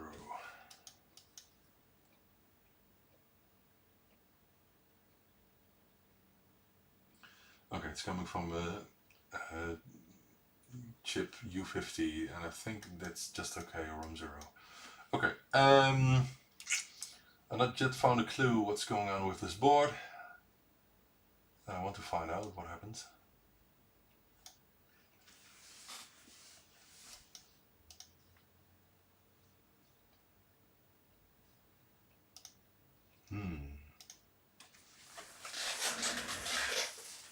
What could cause this? Well, it could still be that one of the chips that is controlling the ROM signals, ROM enable and that sort of thing, could be bad, of course. It's hard to tell which one that would be. Just swapping back to the LR1080 for the moment. So it could be helpful to just swap parts, and I think that will be the next thing to do here, because it will take a lot less time compared to studying the schematic. So I think what we can do best now is swap parts and see what happens. Alright, let's do that. So what I'm going to do is get out some of his chips first. Some of those are always very close to each other in this Harlequin 128K board because of the design. It's not a big problem, so just get them out. And we'll start with the lower row here, and I will put them here in the same order as I'm getting them out, so I can easily swap them back. And we'll do it in by, I think, 8 or 9 chips at once, so it won't take too much time. So this is enough. And then we'll put in the ones from my working board here.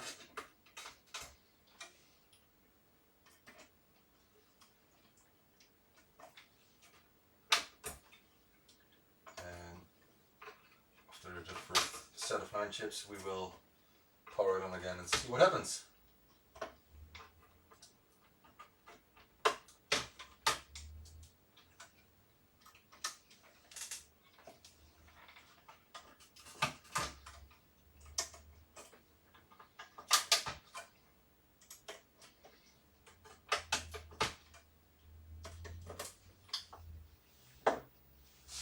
And let's grab my cup of tea here. board's completely cold.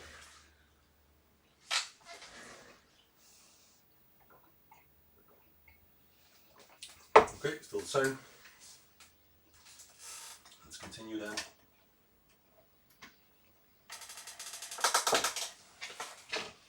Bending some pins in the meantime. My fault. Alright. Next.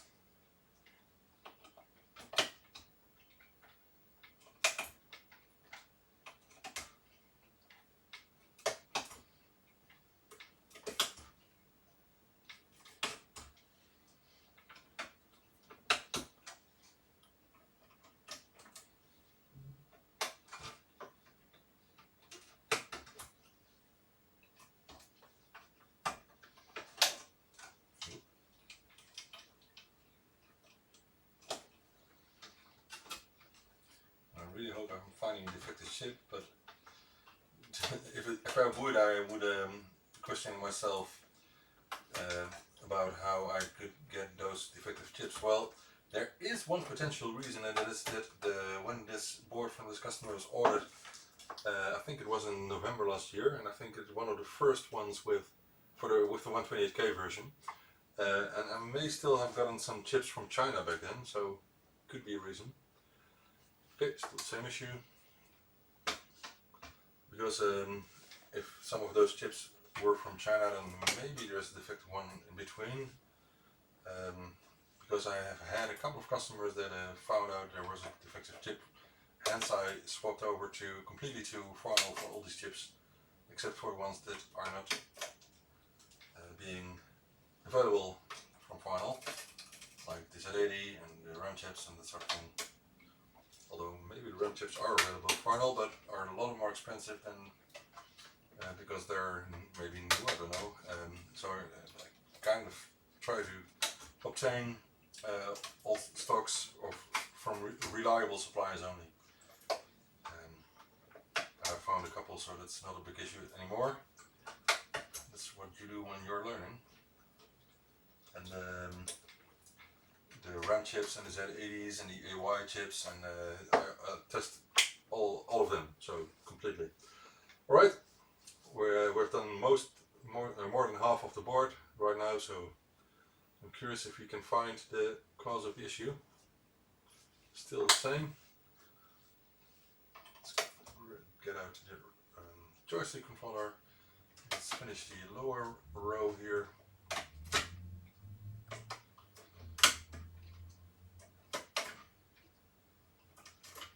And I'm really curious what it is now, because it could still be something with soldering, of course. I'm not sure, but I think I did quite a cleanup. So, oh, I wonder what the issue is now.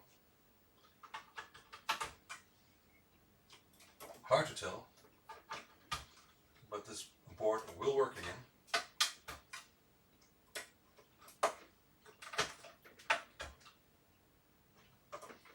But at this moment I am having the feeling that the ROM chip is not enabled at all, so that's what I'm guessing. I'm not sure. Alright, we did all the lower two rows. There are a couple of chips left. Oh, we have some change here. We have some change. So I just swapped this lower half of the chips, and it now detects the ROM. So that's interesting. So that was this part of the chips that I just replaced. So let's see if we can find the chip that is causing this. So it's still detecting the ROM, which is good. And I'm now checking the RAM again, the memory. And I can't find an error in the memory now, so it seems that this solved the issue, which is cool.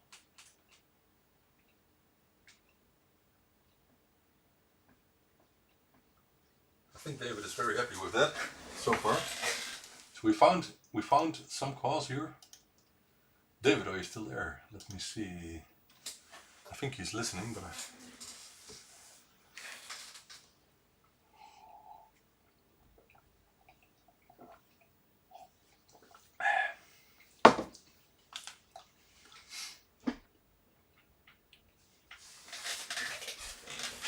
right, this is working completely as it should. So I guess if I pull this up, we just get 128K menu. Wow. Okay, that works. So now the question is, which part here is causing the issue? So let's take a closer look and swap back some of the parts, and in the meantime check if we can find any wrong type maybe or something else. We'll start by swapping back 4 of them. So we must detect another problem in one of these attempts, because I want to know which part it is. And the good thing is, if it is indeed one of these parts which was failing, then David was completely right and it was my fault and I should have gotten better parts, which I do now. So let's see if this does the same. This still works. So this still does detect the wrong completely correctly. Let's continue this. It's an 11, that's an 11, okay. And then we go to the 138 here, which is also 138. Still works. 74. I thought it was this part of the PCB which I did as I thought this was the corner which I did as the last, but let me check. It still works. Okay. But these were the last chips I replaced, didn't I? Or is this, or were these ones? Now I'm really doubting, so that's my bad. We just go on and we place the other ones back. Okay. I'm not going to test between each chip, of course. I don't have that much patience. I don't have any patience at all. I just wanted to get it working. Okay, this is how it should work. Could it be that it was just bad contacts or something in the socket? I don't know. Could be. We'll find out in a moment. Still works. I want to know the cause, you know. If I can't find a cause, I will get mad. I want to know what the single cause of the failure was. We need to find it out. And we can't. This sucks. So I'm currently placing back all the parts, and it seems I can't find the cause anymore, which I don't like at all. It just keeps on working now. Oh, what I did was I removed the joystick controller chip. Let's see if it does any difference. No, it doesn't. It sucks. Okay. No change yet. Let's plug in a interface. The new DFMC Mini Light, which will be available in a while, but I still need to do a couple of things here. Okay, this works just fine. Okay, so now I'm really doubting what happened. Let's try the other ROM chip first. This sucks, but I want to know what it was, you know. I have no idea. Let's just get these X's off here, because the chips are just fine. Let's test the other ones, and I will. This keeps working, and I think yeah, that's what I thought. If the upper ROM chip is not in, or there's an error, then it just won't work.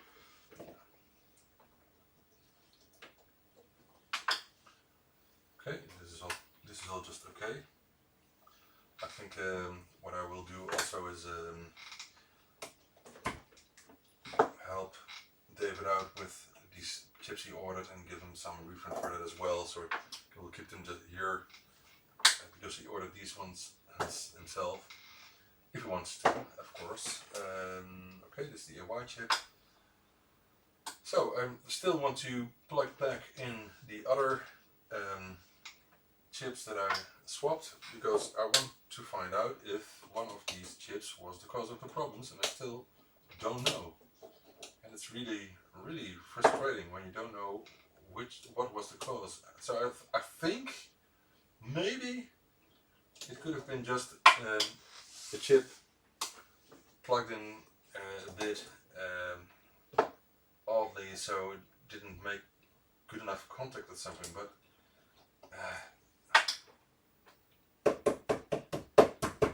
we have to find out. I really want to know. I can't get out this chip. Can't get it out. So, at least the board seems to be working again, so that's not the biggest problem. Which one was it? Okay, it was that one, I think. And this one then. Just keeps working. So, you could say you can like that it's working again, but I want to know why. Why did it start working again, and why didn't it work before?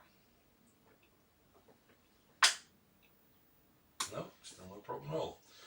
Okay, I'm almost confident that it must have been some chip not sitting in its socket correctly, but what could also still be the cause is that one of the sockets is not soldered completely well.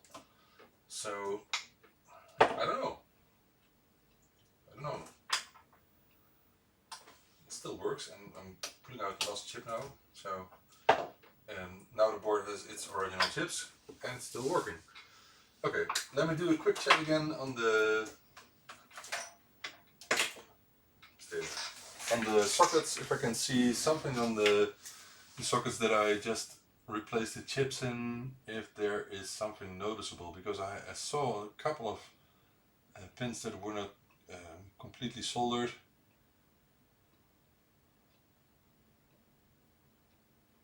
Are there still maybe some pins that are not soldered correctly? Well, it seems fine. There's still some tiny blobs here and there, but I don't think this will cause any issues. And I really don't know why the board is now working. So obviously swapping the chips helped in some way, but I don't know in what way. So I guess because all the soldering seems to be okay now, I guess it's just the pins inside the socket or something that were not sitting well. I don't know, and I don't like that I don't know. I just want to know. Don't you want to know? There are still a couple of pins here and there that are not soldered that nicely, so I think I'm going to reflow a couple more. Hey Patrick, good afternoon.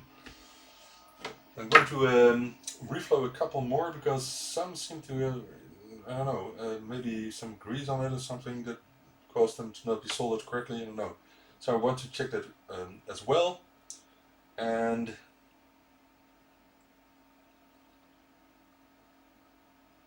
for the rest, it seems to be very clean now. So I don't know that this will cause any problems. But what I want to know is, don't hate me for this, David, but this I need to do.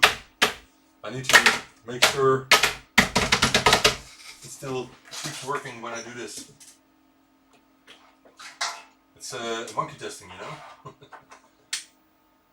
It still works.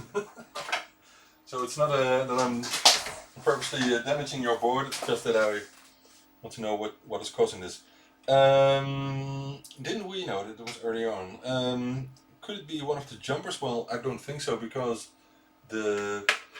most of the jumper settings are hardwired on the board itself by default to the PAL settings for Europe, and also the frequency settings for the PAL output. So that's not the issue. What I also have seen and heard before is that sometimes some parts needed to be soldered on top as well, some discrete parts mainly. So that could be a reason, but if that were true, then I guess we would have encountered that before swapping parts, and because we just solved this problem by swapping parts and swapping the other ones back, and it still is working, I don't think it is one of the other parts on the board, discrete parts. So I think it must have to do something here with the sockets. I don't know. So maybe soldering on the sockets, so I'm reflowing a couple of points, which I'm doubting still, because the solder is not sticking quite well on the pins of the socket. Maybe because if you touch the pins, some grease from your hands will get on and will be harder to solder. That I've seen that before. It could be a reason. And yeah, of course I could put all of that information in the manual, but I think people will just stop reading it because they want to build a kit, you know. So I just assume that people who want to start the challenge of building their Harlequin kit have some common sense and know what they're doing with a soldering iron. That's what I do, and well, I think I sold 200, 300 of these kits or more. No, I think more, way more, and most of them just working fine. So people are doing a great job, if you ask me, because they still have to do the soldering. You know, I just deliver the parts as a kit mainly. I also did a couple of assembled ones. I think I did 20 myself, 25, maybe more, I'm not sure. Okay, so enough reflowing again, I think. It's still looking quite nice. Don't see any issues here.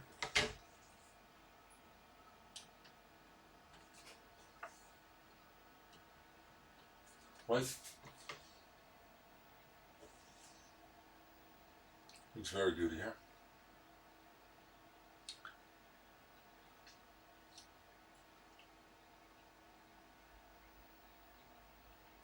I think we can call this one solved then. Although I hate it not to be able to pinpoint exactly where we found the solution of the problem, which is a bit disappointing, but it doesn't seem bad now. Right. Let's do some more of testing. I'll grab my checklist. Oh, what's going on here? Oh, yeah, the cable again. It's a cable here, man. I hate this cable. You need to get another plug in it, I think. What's going on with this plug? Just a plug. It's working just fine. Alright, we'll do that later, the plug. But I want to do some testing. I'm grabbing my test checklist. Oh, let's add sound. Although it's mono, so you only hear one channel, it's still sound, you know. Where are my checklists? Oh, I put them here. I have this nice cabinet of labels and checklists here nowadays.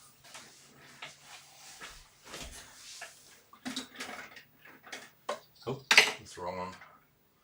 I mainly use pencils for this. I don't know why, but I just like that. Oh, here it is. Okay, today, what day is it? It's the 30th of January. Yes. We did etching with the IPA.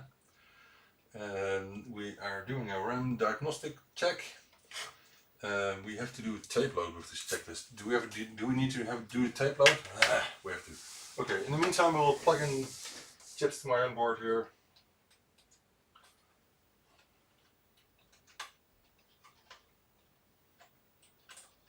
You can see how time consuming these fixes can be sometimes, because the Harlequin's not a simple board.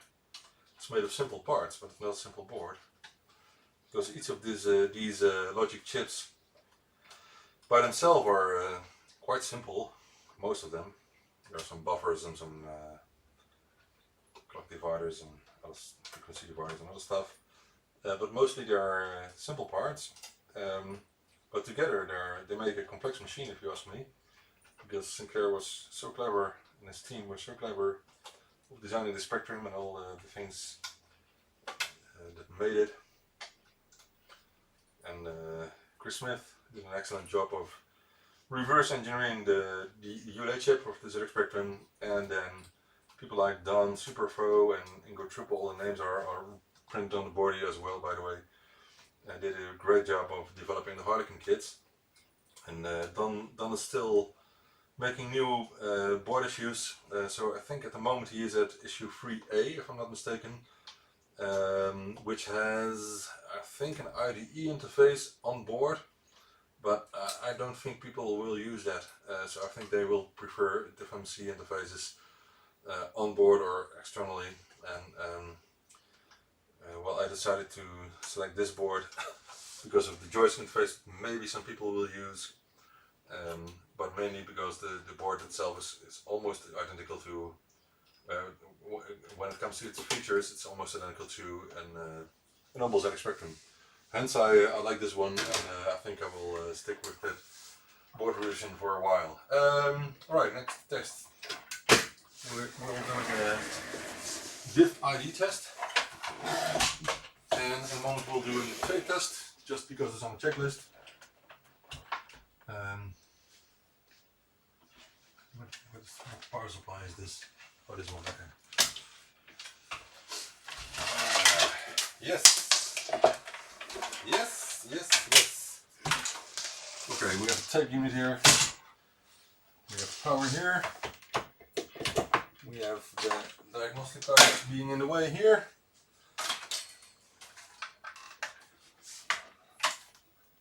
Right. Press play on tape. And let's take the chair. Oh. And now we need a keyboard, of course. Put up the device.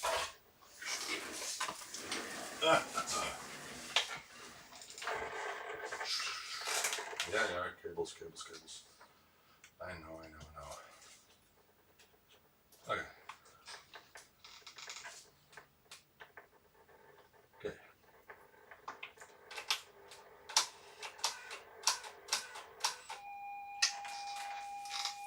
That works as well. Woo!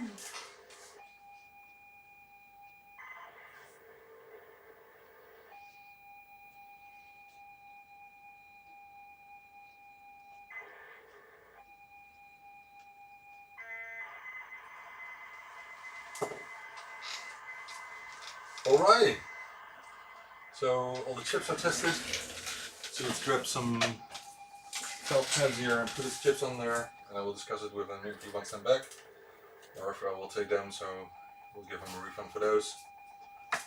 He didn't order those from me, but it's no problem. They work just fine. Alright, we'll take a couple of minutes it.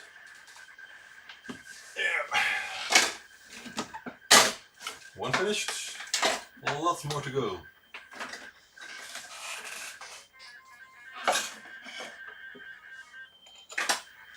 Cleaning up the desk here in the meantime.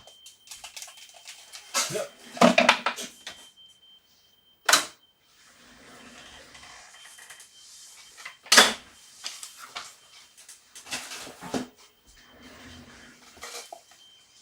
I have some sticky residue of the board and the EPI on my fingers, so let's clean it a bit. I won't leave you alone here with the camera. Yeah, I like it a lot. And you can see that I always test the tape input at least. I should test tape output as well, but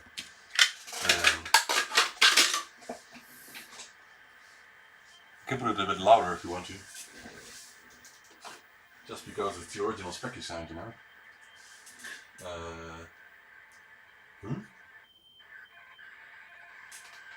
Oh.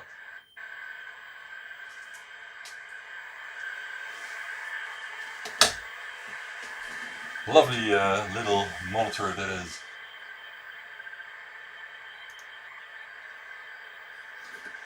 So let's update my workflow page. So that one is done. And while you're on it, Wilfred, let's dig into your stuff. I think we just have to go through the list because everything has been done already.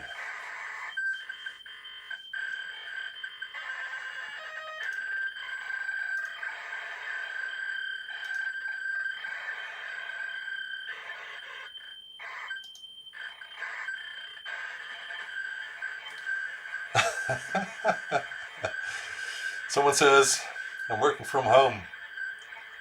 It's my own. I'm my own manager. So. Oh, cool.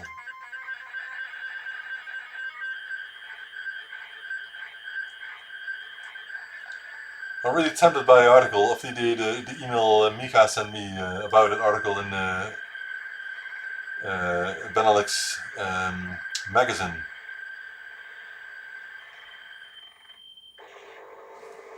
Oh no! It didn't load correctly. Why? You should have started now. We have to do that again, guys. Sorry for that.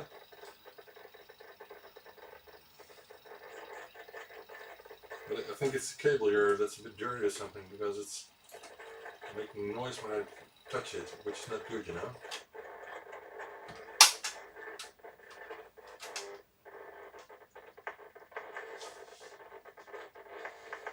I know it works, but I want to make sure that the game's loaded okay.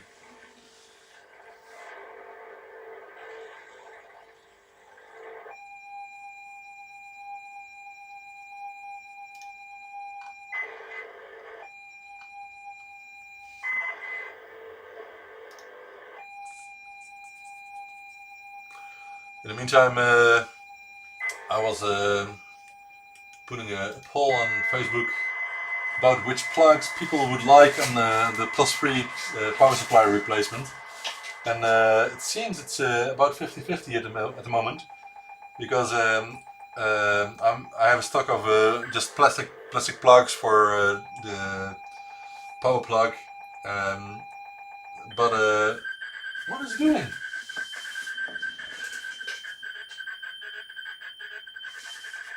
It's not loading correctly. Maybe it's the volume then.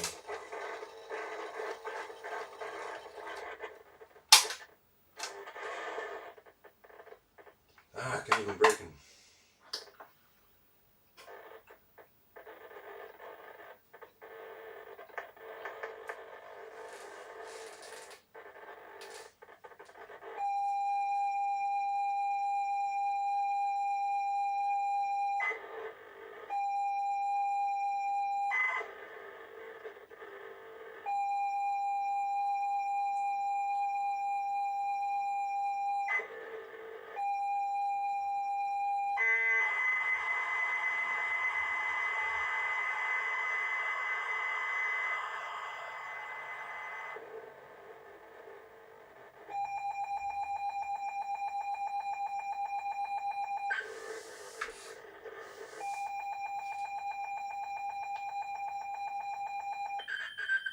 It's not good.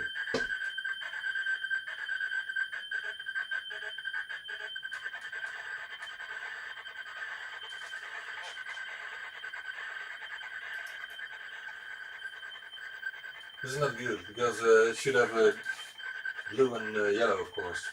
Good borrow. No, it's not loading correctly. I guess it's the plug. I'm not sure. Let me clean it.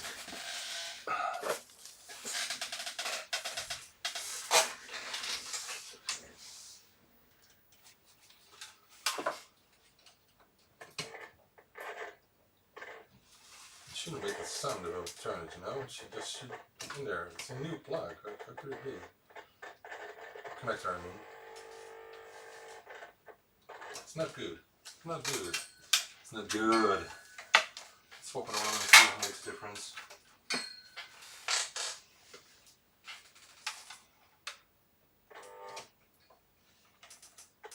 That's better, I think.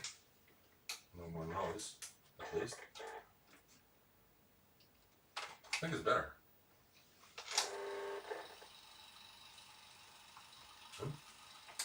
machine just crashed, I don't know why.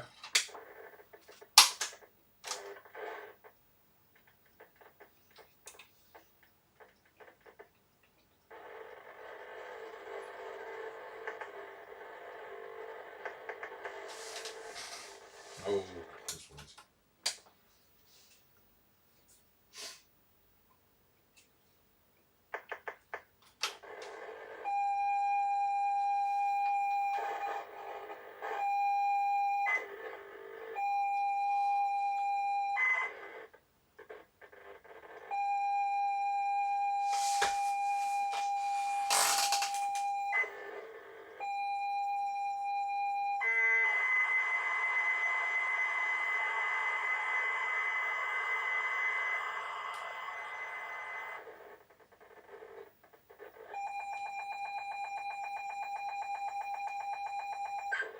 Nope.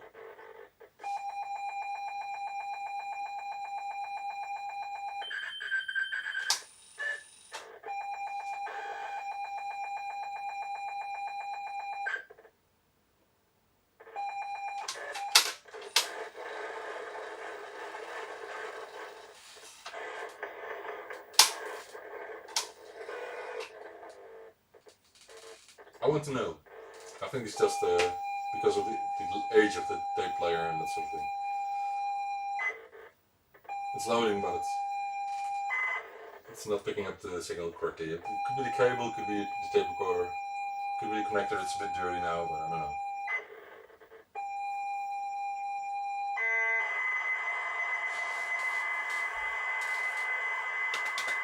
I'll give it another shot. But it's not an issue of the machine anymore.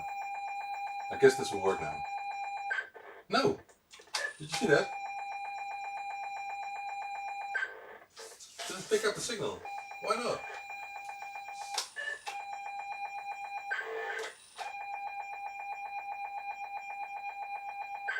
Yeah, now they did.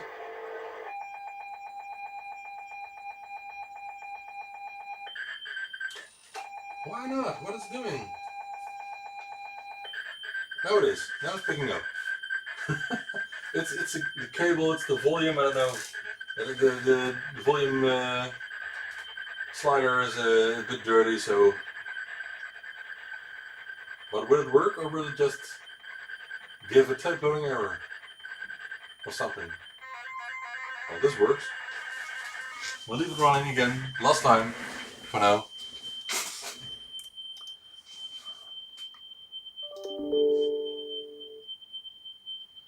Yep.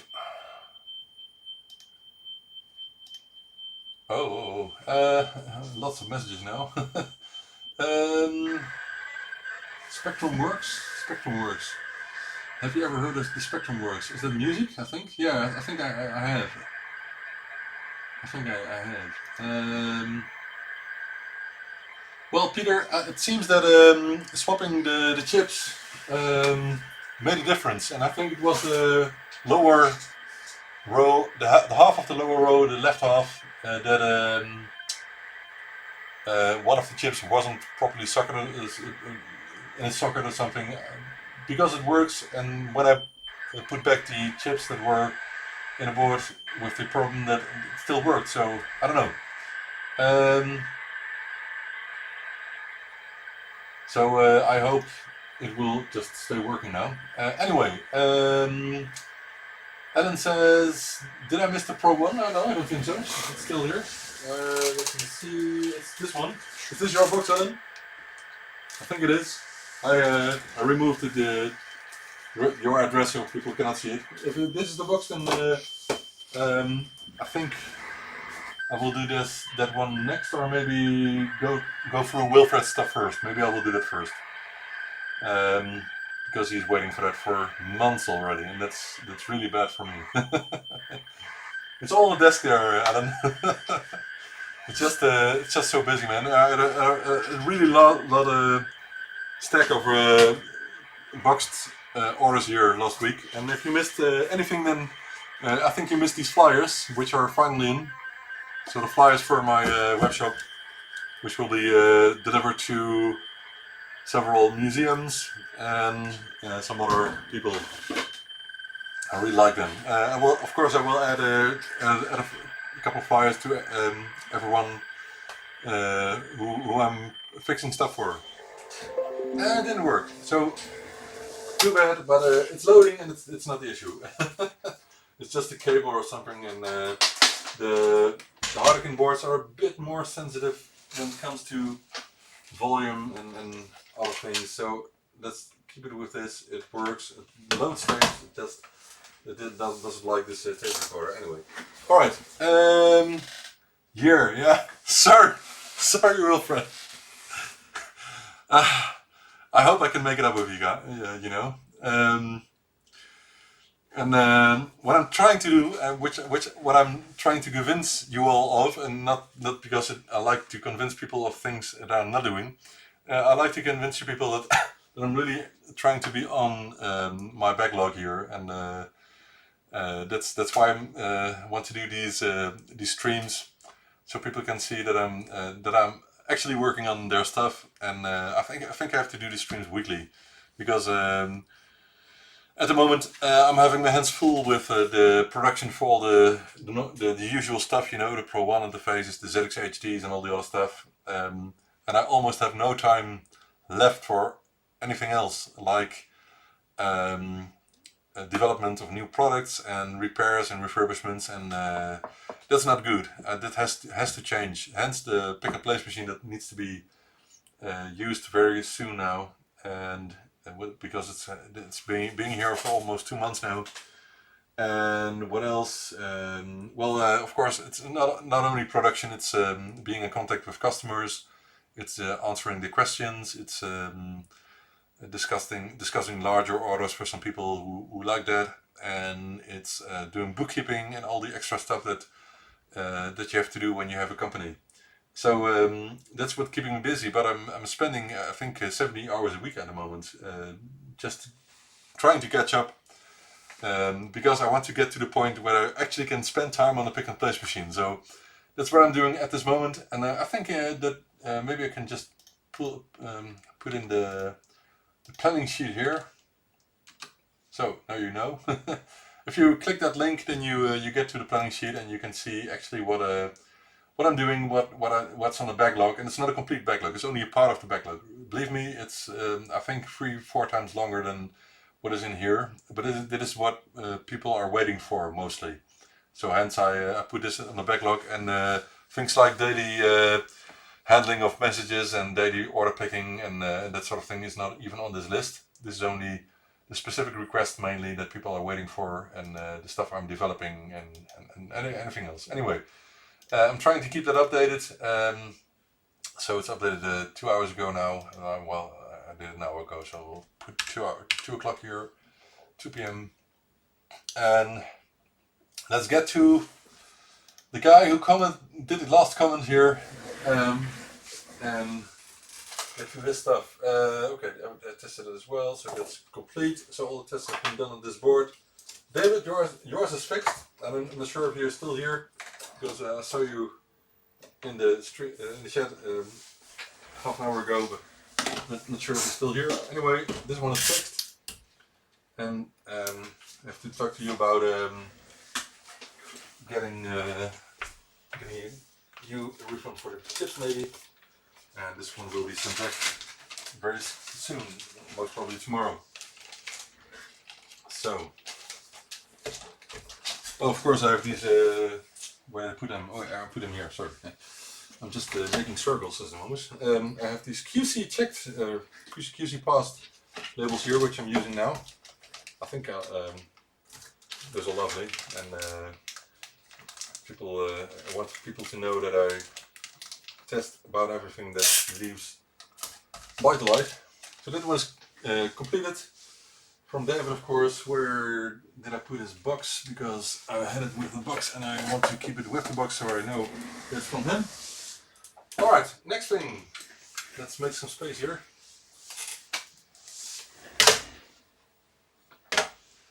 And this can be gone.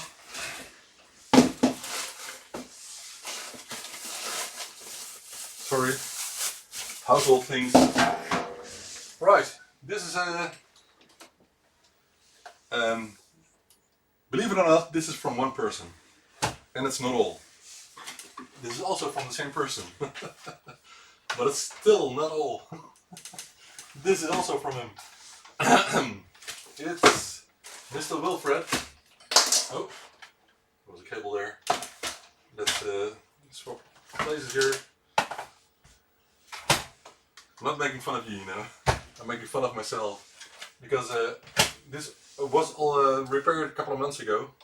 So all the repair labels are on the back here. There's a bit of dust on it. It's my fault. Because it was just sitting here on a shelf. We'll dust it. Actually, you bought a brush for that, you know. So I can just remove all the dust here. And if I already did this with this machine. So most of these have new membranes, like this one. And when I put in new membranes, I clean the case completely. So this one has been cleaned. It's still original faceplate, but it's completely clean. So also the key mats and faceplates have been cleaned, and the case itself, I'm not sure if I did that. Anyway, let's check them out and just go through the list of what I did to them, and I will type it in the list because I want these to come back to you as soon as possible. Woohoo! Let's put in the new mini light, which is still not available in the webshop, but will be soon. And it will just work on every Spectrum model, which it should. So this is the new budget DFMC interface with auto detection and with its own clock signal, so you don't need the clock signal from ZX Spectrum, which is, for example, not present in the Spanish Toastrek ZX Spectrum. So this works quite well. So this one has been repaired. I'm not sure if there's an issue 3 or 2. Let me check. Oh man. I just used a good edge connector, but it's still coming off a bit hard. This is an issue 2, I guess, yeah? Because I don't see a voltage regulator here. Maybe it has... No, this is an issue... Let me check. I don't want to doubt. Does it say in the... No. Maybe I should add information on the checklist. Let's do it right now, because I want to be able to see from the outside when I did a repair which board issue it is. So what I want to do is add information to the checklist I have to show on it which board issue it is, and I think that would be good to know. So I will add an align board. Let me show you what I'm doing here, because I can so board issue, and of course it depends on if you're using a Toastrek or 48K, but I think it's cool to have information here about the board issue. I think this is enough space, I guess, because you only need, for example, a 2 or 3 or 4S, or in case of a Toastrek, you want to know if it's an issue 6 or something like that.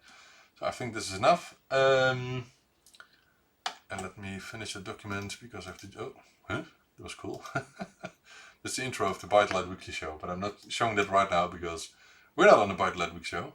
We are in a repair session. Alright, I'm copying the labels right now to all other... Oh, what's going on here? Yes, almost done here. And let's copy this to... Oh, no.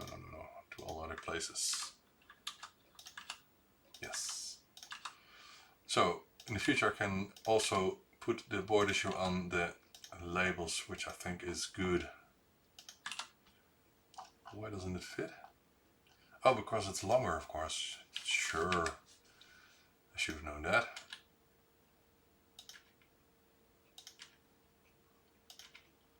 Okay, so I have to make the list a bit shorter again. Yes. Yes, and the last one, okay. So that's done. Now we can save the document.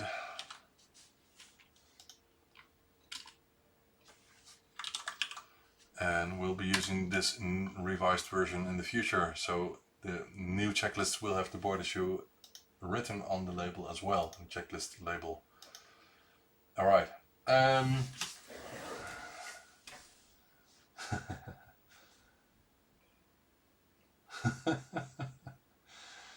Yeah. Who has the biggest, the biggest stock of ZX Spectrums? um, you haven't seen my storage, and it's not here. I know for sure that I'm not the biggest collector. There are some people I know who have a bigger collection than I have, but I have a really large stock of boards and cases and complete machines that that with the first tests showed some harder to fix things like power reel fails and failures and that sort of thing. So I always keep the most easy stuff for me to refurbish in my boxes here. So I don't have the complete stock here in ByteDelight headquarters. But I have a lot. I think well, what would we count? 50 to 75 48K machines still in stock. But not here. Okay, this was the first one. What I'm going to do is I'm going to just go through the list and type it in a document for Wilfred, and I'm going to switch it up for a second because it makes a noise. And it's cool that this old CRT still has a remote control, So it's not the oldest one, but it's so small. It's really cute. Right. Let's see.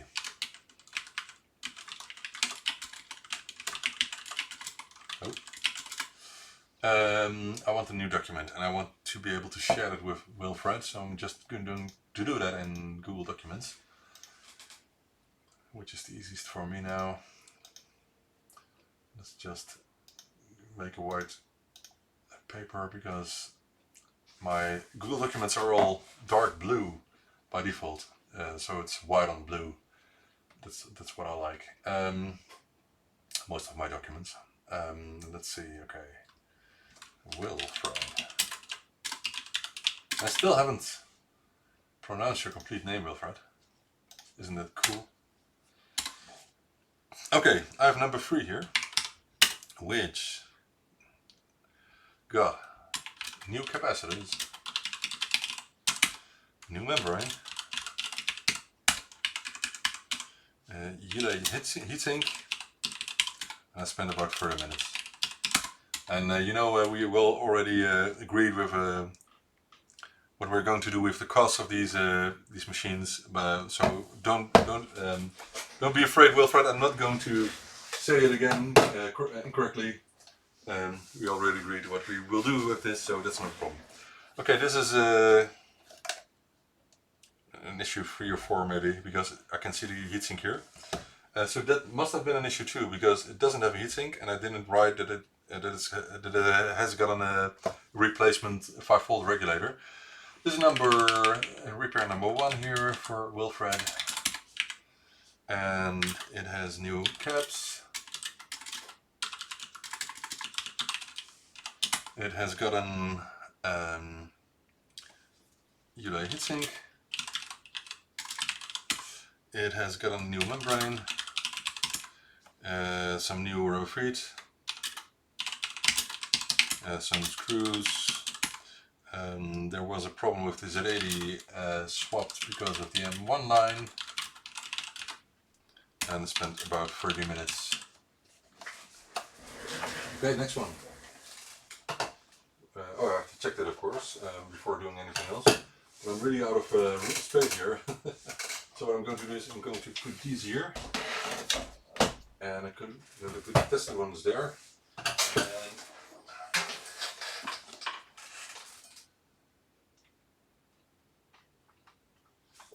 yes, and we'll test these ones.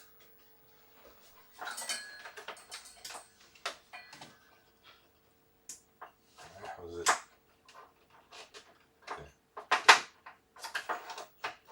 Is it this cable? What is it? That's off. Okay. what I think I need to do here is put a new DC plug in, because I could see some issues with that, and I can see it's still original, so we'll do that. DC plug, replace, we'll do that maybe in a second, we'll see. It's not the biggest, not the most complex thing, you know. We'll put it on the bottom here of this row of the stack.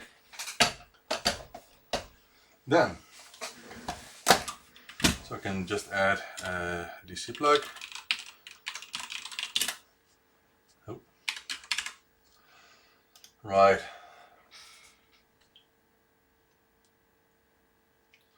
Right, let's get back to the list. And in the meantime, I'm going to share the document with Wilfred himself, and I'm not sure if I think I have him on Facebook. Let's look him up.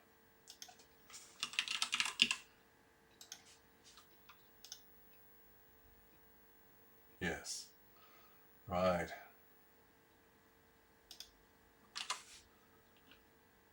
Oh wait.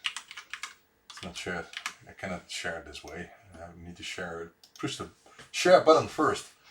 Advanced. Share link. Everyone with a link, and everyone can look. That's good enough, I think. Okay, copy the link. You guys, it's not for your guys' eyes, it's just for Wilfred.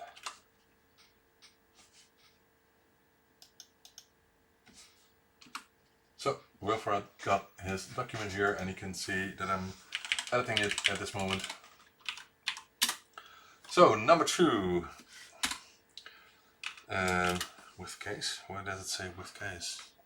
With case. I don't know. Number 2 has new capacitors, relay heatsink,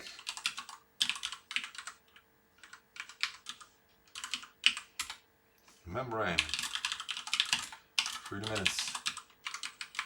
I think I got these mostly not with defects, but mainly with they need to be refurbished, what I remember. This works a little better. Okay, it works just fine. It's an issue 3 or something. Completely refurbished. Next one.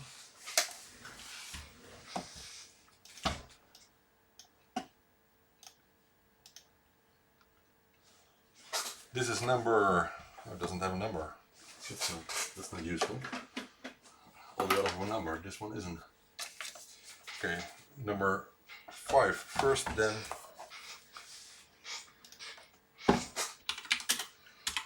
This one has new membrane,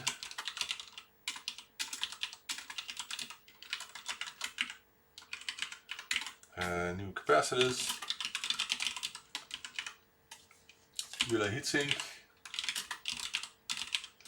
rubber fade, and the board has been swapped.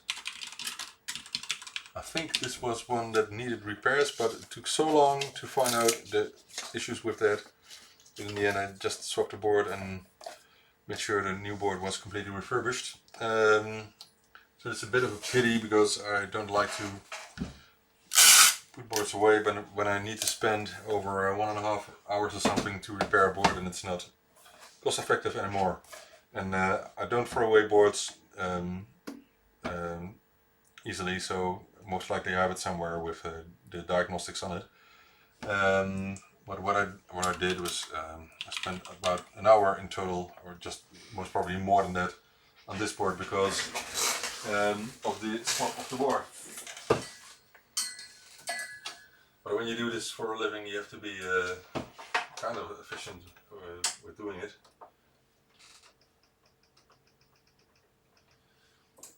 Because otherwise we'll just spend time and make no money. So that's why I say to people that I'm not billing them for more than an hour for a board, 40K board, because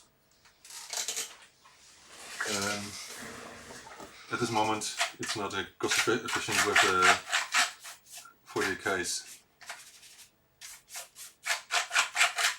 Right, some more dust, but that's because it was being on a shelf. This also doesn't have a number, so I think I have to add numbers here. And I have one toast rack here. Does it have a number? Nope.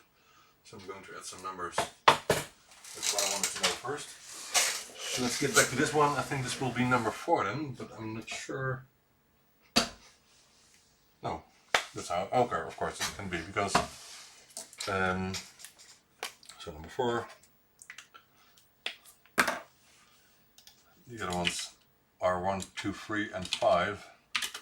So this is 4. I swapped tier 1 and 2. Not sure for what.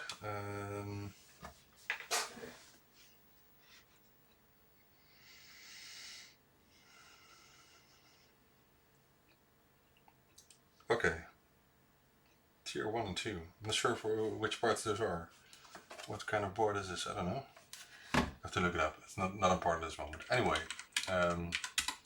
new capacitors, no new membrane. What? No new membrane. Doesn't say replace membrane, so maybe I didn't. Maybe I had a good one in already. Heatsink.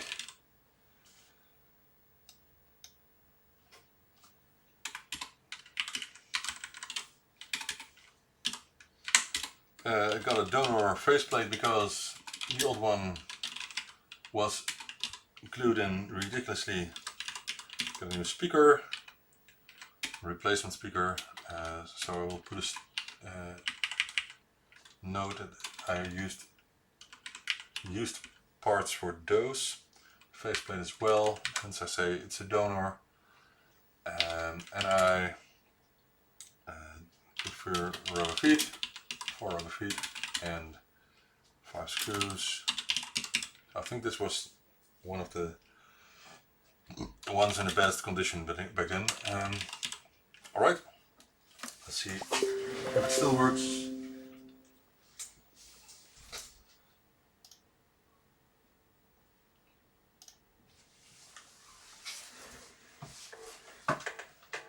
Oh, shall I put the correct light maybe? Sorry.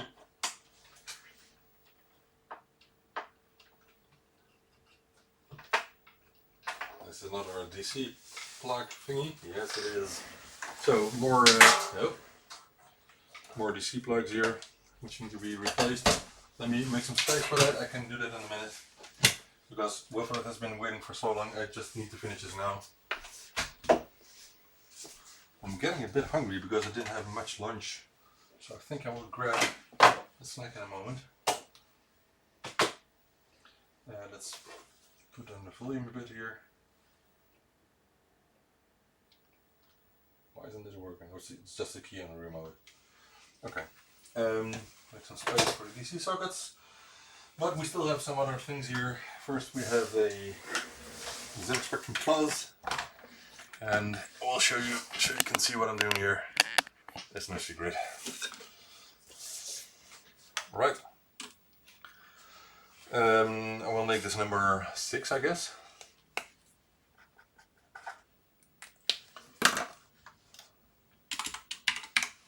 So we have new capacitors, new keyboard, connector. Not sure if I could replace 2 or 1. Relay heatsink, a new membrane, and a new Z80. Not sure why. I guess because of the M1 signal, but maybe it was a cause of a defect. I don't know. Alright, let's test this one.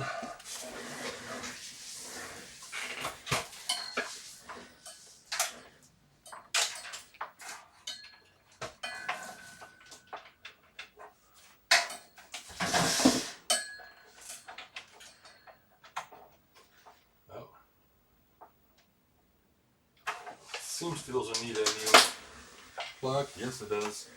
Oh, it's strange I didn't detect it earlier on. Anyway, I will do that.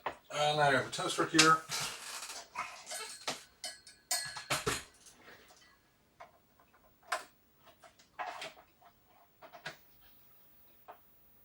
think it's the same, which is a bit odd, but it's, no, this is a new one, or isn't it? I don't know, could it be the plug here? Because I'm doubting your 4 in a row are bad. But I'm not sure if this socket is new, so let's, those 3 were bad, so I think we're replacing those. It's a couple of minutes work, so it's not the biggest problem. I have enough of these here, as you can see.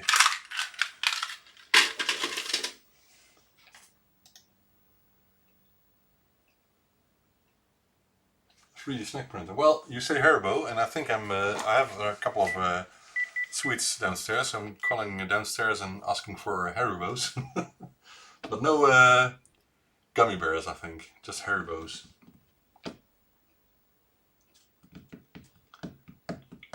Ja, mag ik misschien Haribo zo'n zakje? Ja, ja, één van de 2, maakt niet uit. Doei. Alright, so such good, what do you call it,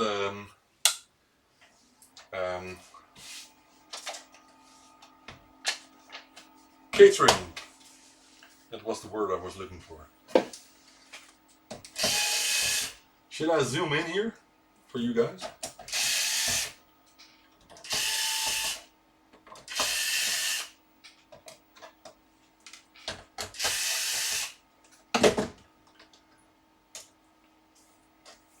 I will zoom in. Let me click on here. Oh, that's close. Wow. It's very close. But those 2 are for later.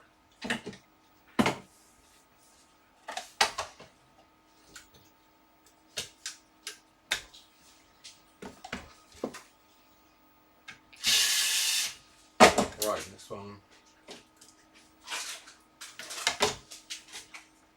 Yeah.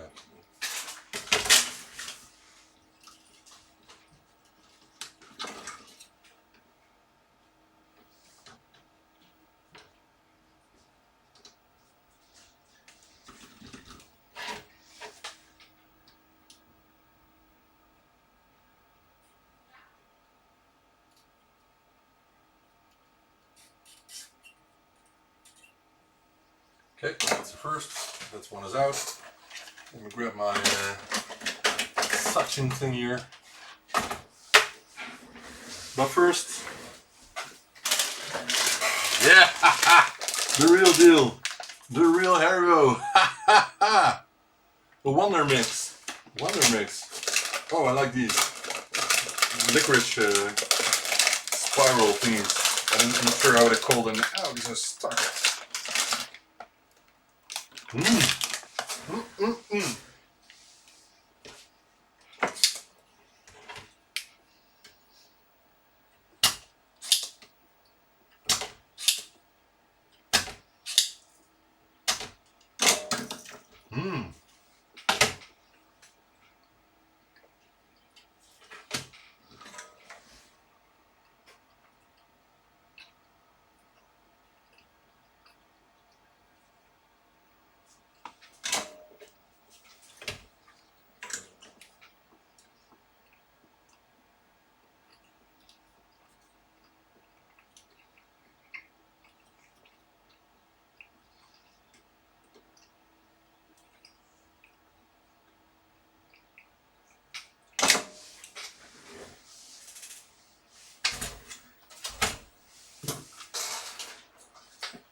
Ah, dat is lekker.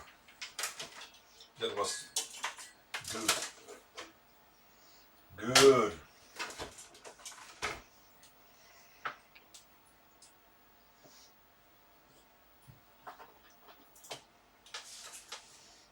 Okay, this works perfectly. No more issues with the DC connector here. Sorry, Thomas. Get over here then, grab one.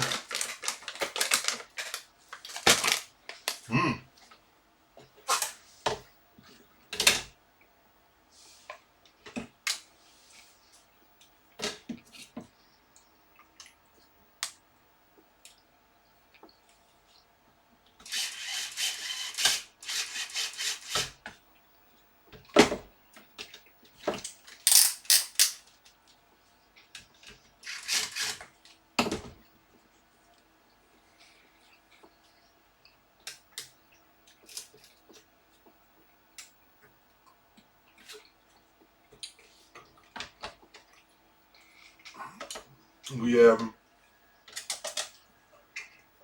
actually got these from someone who gave them as a present for my son because of a talk he gave a couple of weeks ago. But I told my son he couldn't eat them alone. Unhealthy. So I'm helping him. I'm a good dad. Hey, what was that? It's the plug, man. It's ridiculous. What part is it? Is it this part maybe?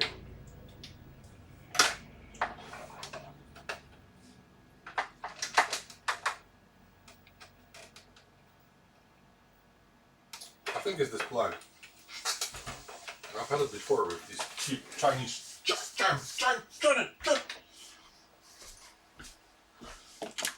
So that's another problem. Told you. It's a brand new DC plug connector inside the spectrum now, so that can't be any problem anymore. So let's try another one.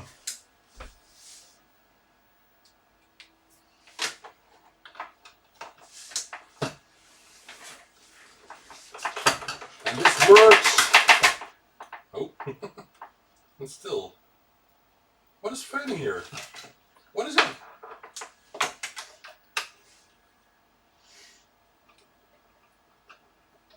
I don't know. What's this with these plugs? I don't know. I don't know.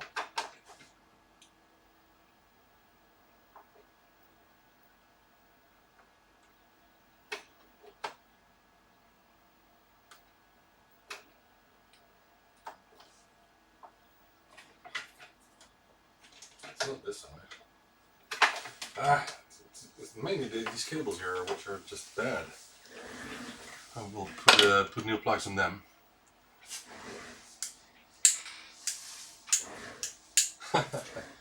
Can happen, David. But yours, your Harlequin board is completely fixed. And if you haven't seen it, well, this one also has a replaced plug. So this one I trust more. What I did, David, is if you can hear me, I'm not sure. I swapped a couple of parts with parts from one of my own Harlequin boards, and it worked. And then I put back the parts, and it still kept working. So I don't know. It must be a chip in a socket or something.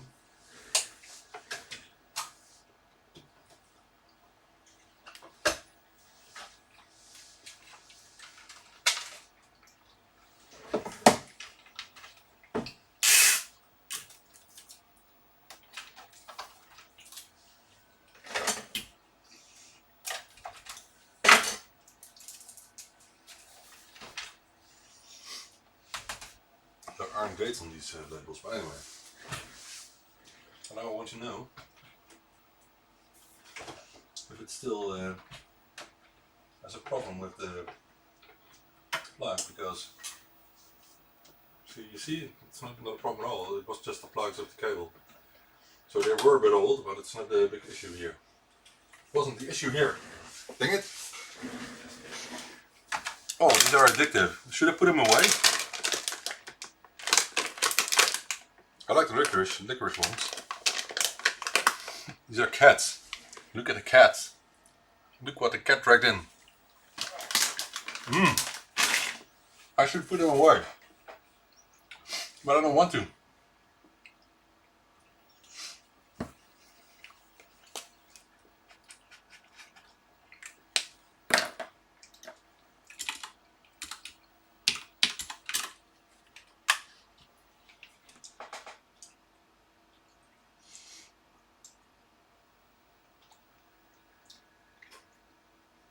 It's a good question, Patrick. I don't know.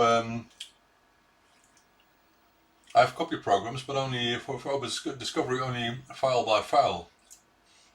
So I guess you need to find some utility that copies the complete disk. And if you're using a double, let me think. Will that work? I think it will. If you are using double-sided, double-density disk drive or any disk, anyway for with the copy program. You could do either what's the easiest way? You could do a disk sector by sector copy with a plus D disk interface, for example. I think that will work, even if it's not a plus D format. But you can use the utility for example. You could just use the format command from the plus D to copy a disk sector by sector, or you could use a utility like SanDisk or a Real Spectrum, which is an emulator but has real disk support, and a retro PC with a DOS or Windows 95 or something, and make a disk image of the disk from the Office Discovery, of course.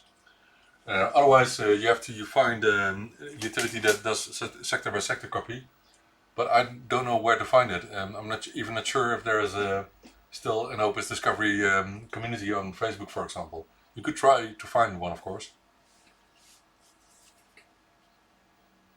Okay, new membrane.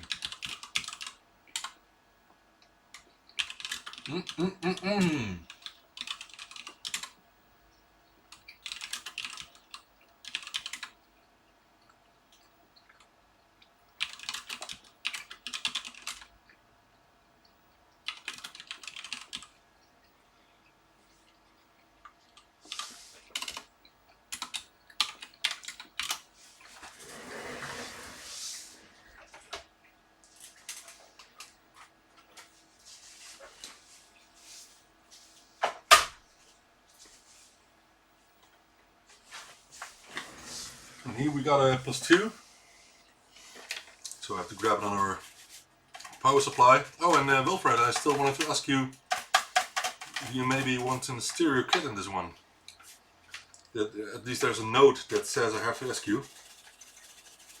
But of course you can also use an external ZX AY interface if you prefer that.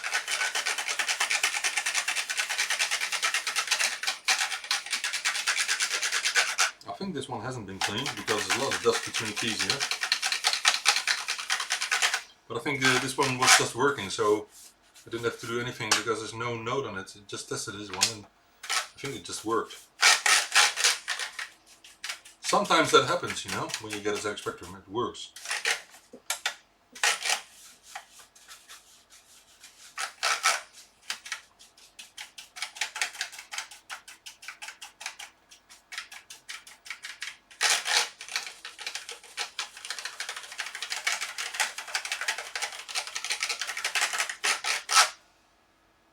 Looks better. It's not completely new, but it looks a lot better. Well, it kind of does look like new. It's just a bit dirty. So let's connect that one. And for that we need...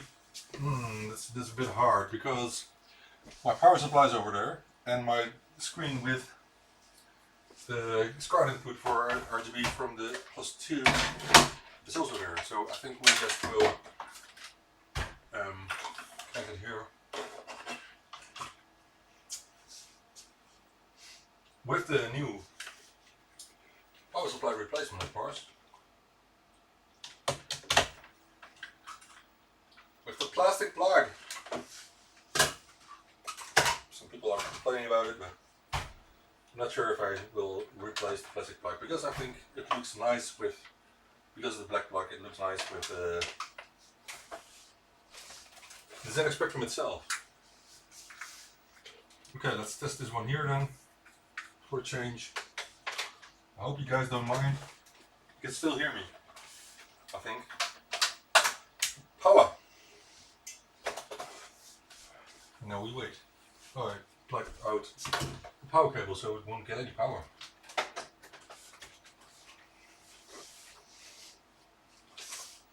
Oh, you can see me. Oh, sorry. Sorry.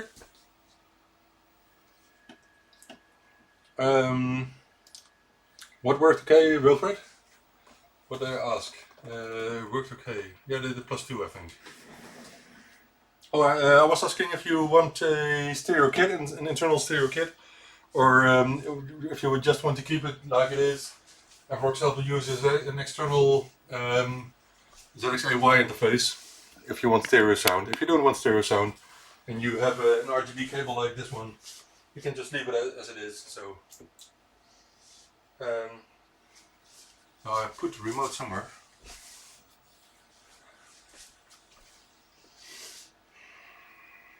That's odd. Oh, maybe it works when I plug in the RGB cable. Woo! Right, let's plug in the new Difference Mini light, because we can. And you see, I didn't have to configure anything, it just works, even with the +2.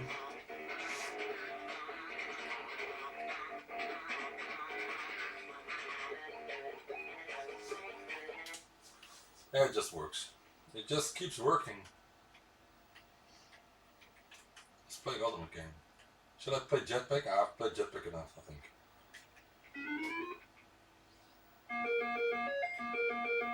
Oh, so nice. So you got yourself a good working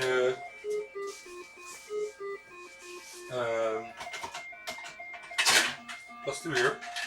I'm not sure if I tested the tape player, so let's just do that. Oh, it stopped. I powered it down, so it stopped. Okay, I have to load the game, but I think I have to go to user 0 mode.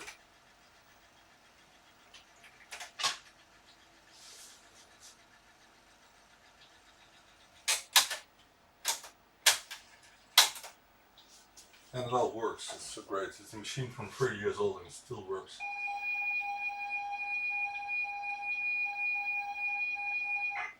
Okay, while that is loading. Nice. Yeah, I think because this was over a year ago, I wrote on it to ask you if you wanted internal solution for that, but now we have to say why, so people don't want the internal solutions anymore. This is good as well.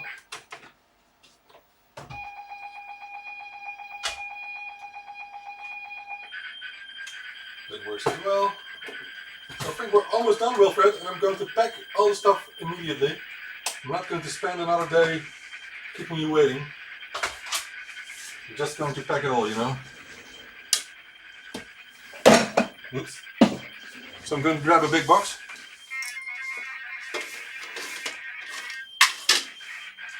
Sorry, my belly was in front of the camera, that's bad. Do I sound like a British person or don't I? I think I did. Hey, it's snowing. I saw a snowflake coming by outside. Am I not? Yeah, it's snowing. It is snowing. It's not much, but it's snow. Right. So I think the document is complete. So just it's a +2a. So let's just finish the document and add which models those were.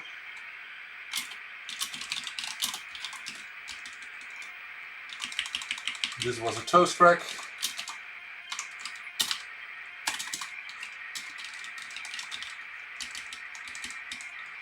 And that was the Plus, I think. That was a 48K.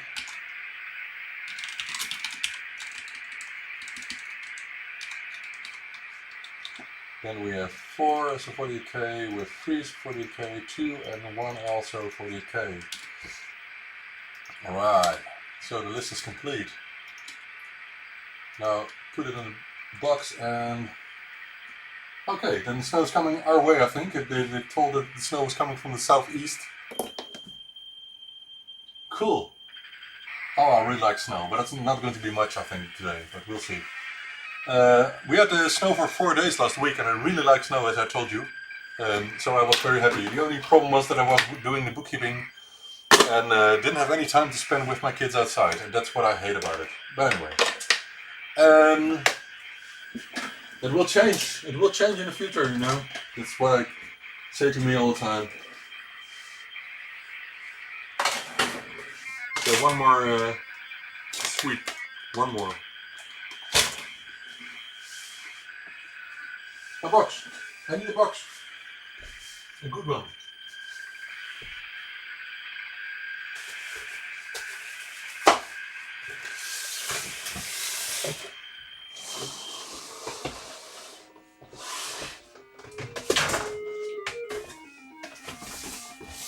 I need a box. Give me a box. Sorry guys. You don't want to see this. I know. But my big boxes are over there. Okay. I'm doing something different now because I don't want you to see this. How can I change this? I don't know. I could just move the camera. I don't want you to see this, guys. I don't want you to see me crawl underneath my desks here. You can hear me, but you can't see me, you know.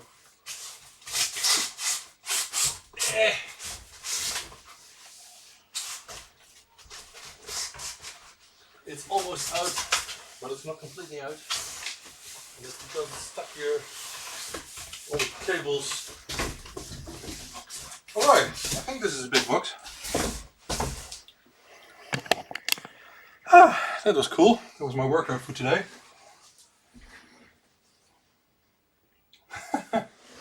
Yeah. Well, that's what I have all day, Patrick. I don't need snow for that. I can spend all my day, all my time here on the spectrums. But I'm thinking, isn't this too big? It's maybe too big, isn't it? I thought I had another. Oh, same. I had another size, but where did I put that in? Oh well, it doesn't matter. When it comes to weight, it doesn't matter. So let's close this and put everything in here. Nicely packed. So you know what you can expect when it arrives.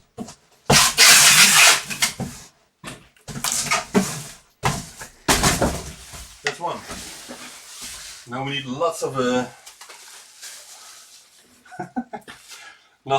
packing material. Well, lucky it's work, you know. It's not luck. Let's just switch back to the main view because it's not unethical now. Watch me doing this.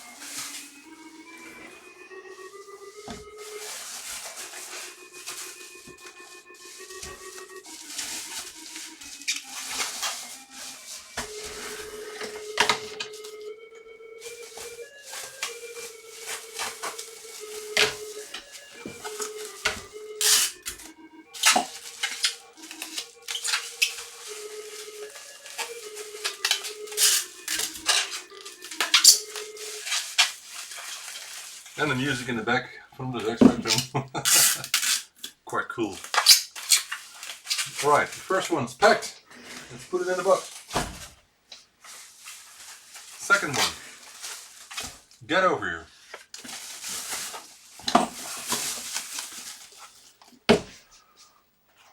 The second one is a plus.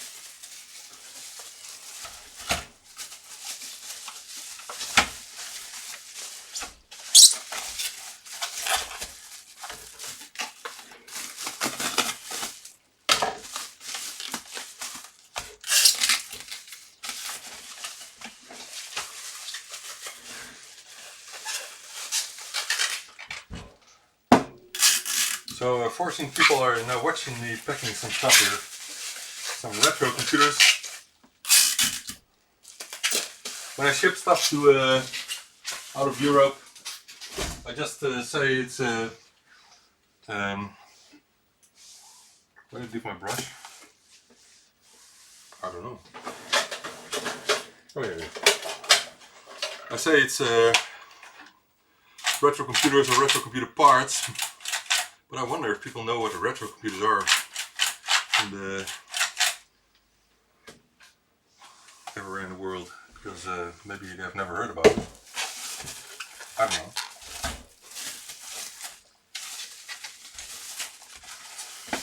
Nice toast rack. I hope René's not watching because he consumes toast racks.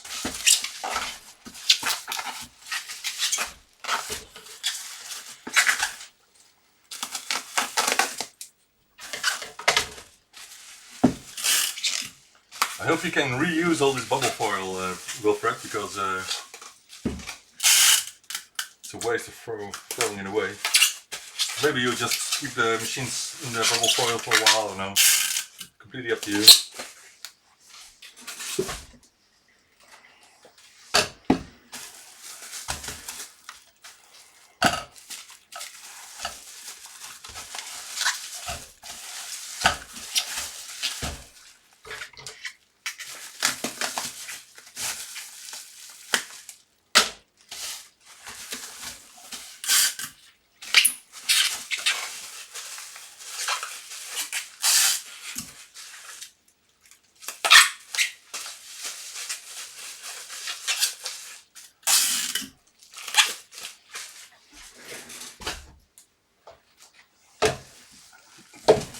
Doesn't seem to end.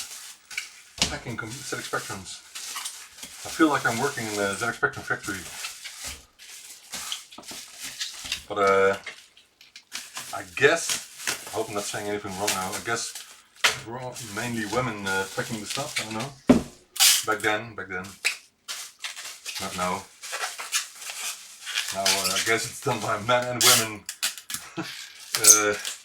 I was watching some videos from Louis Rossmann about a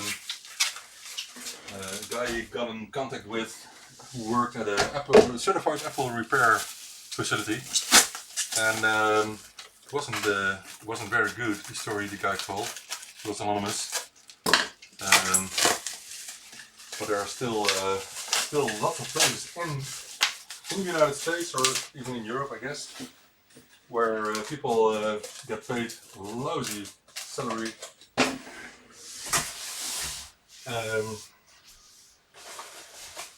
for working with very expensive Apple machines in very bad conditions. And I have to watch myself that I'm not going to talk about politics, because I don't like, I never talk about politics, I don't want to. But it's surprising if you hear that. It still happens, even in Western countries. Anyway, that's what happens sometimes, a lot maybe, in this world still, so.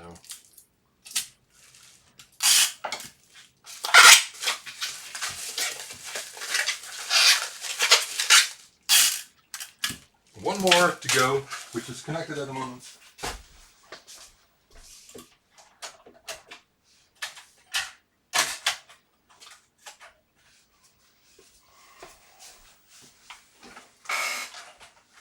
We'll put this on the back, like the other ones. Right, that will be the last one of this batch from Wilfred. I'm sure he has plenty more ZX Spectrums, but I've kept him waiting for this for over a year, and that's because of the construction works here and changing my job and all sort of things in the meantime, which took a real lot of time. But they're coming back.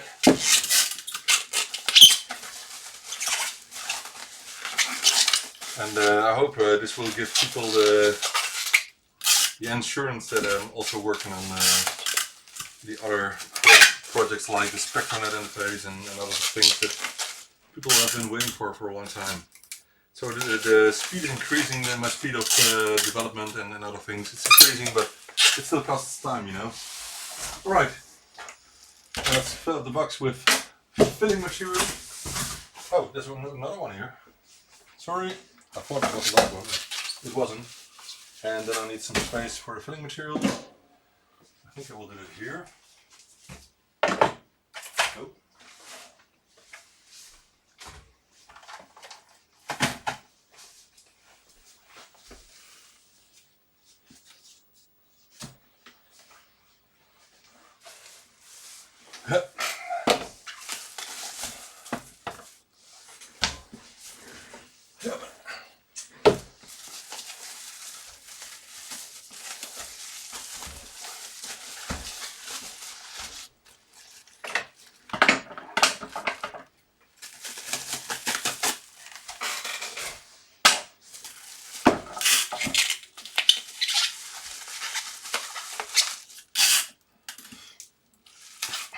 Then I have to check the clock. How long I will continue working on this.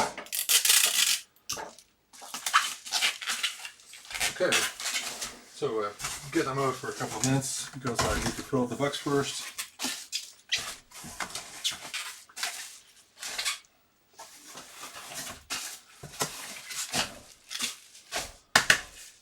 Right, I have lots of filling material here, which I got during last week, so I can use that again. Otherwise I will make some new. First, let's use this. Right, I think I can put machines up here and here. Maybe starting with creating 2 stacks of 48Ks, but I want more stuff at the bottom.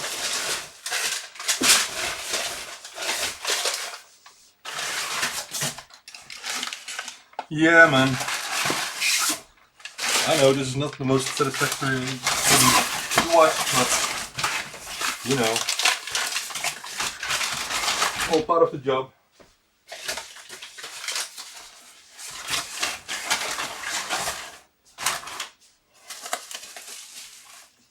That's 1, and that's 2. We got 5 of those, so that's not the best way of putting them on top of each other, I guess. Or is it? I don't know. I don't know.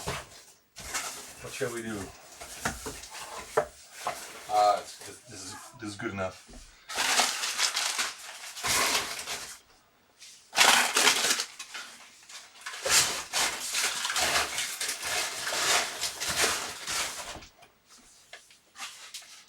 Right.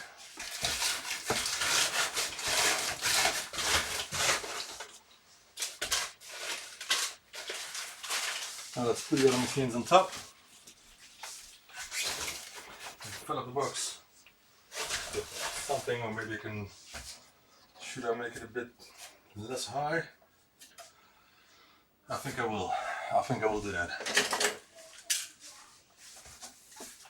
But first,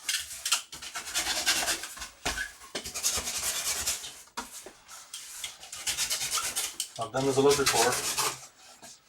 I know what I'm doing. Enough? Yeah, that's enough. Alright.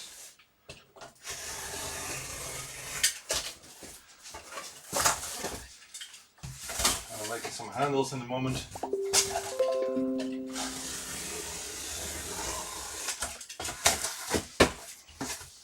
So it will be a lot easier to carry. Let me see.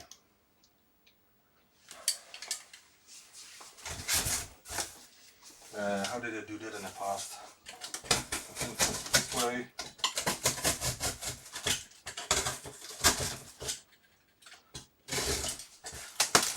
There's one handle and the other one.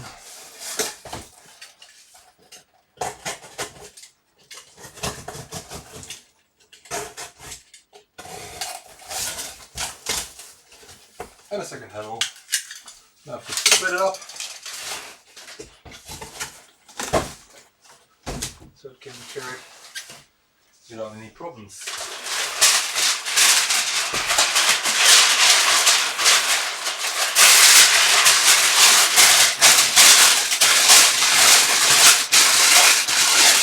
Sorry!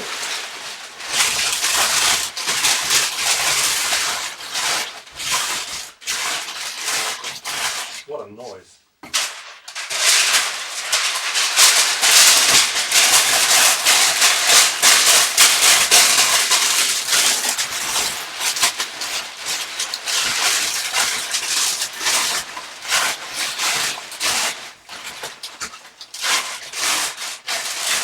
Almost done. I need one other roll and then we're ready.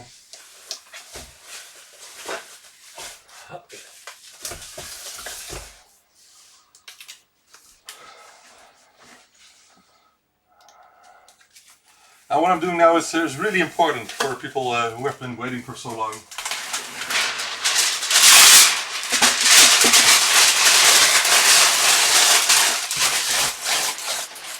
needs to be done.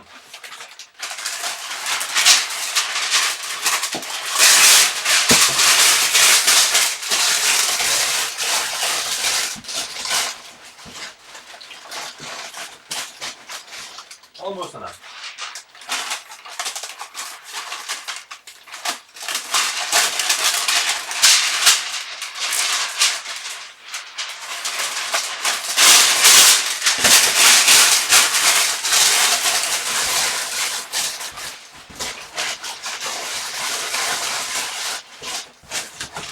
Right.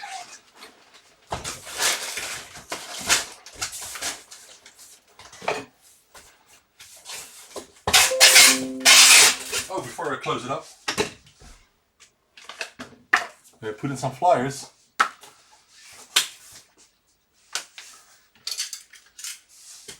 So I think you're the first, Wilfred, who gets these new flyers.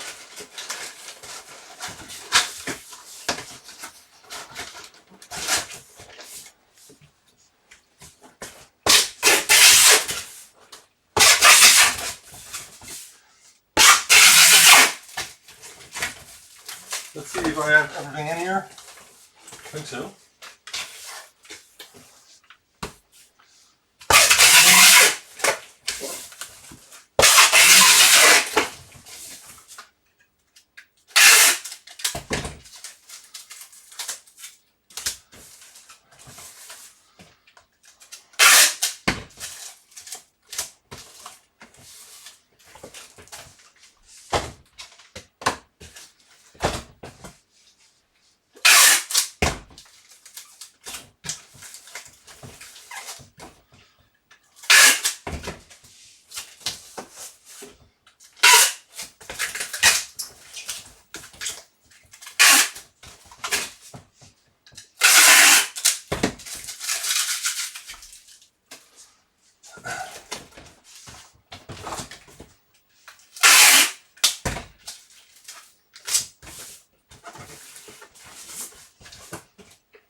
I think respect probably enough.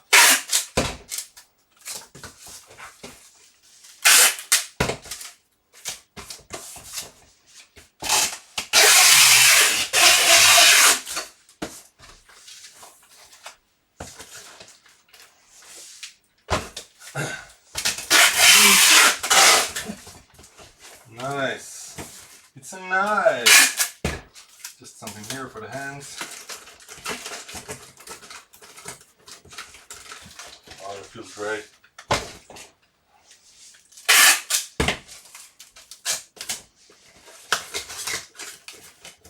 That feels great. That feels just great. They say that it feels great. Right. So, this is great. Now let's put on a label. For the time being, because I'm going to put on the DPD labels tomorrow. For the time being, I will put on this label here. Oh, I forgot. What now, Wilfred? What now? Do you need the Aldi shopper? Do you need it? Is it? Does it have some value to you? Emotional value, maybe? Or some? I will return it.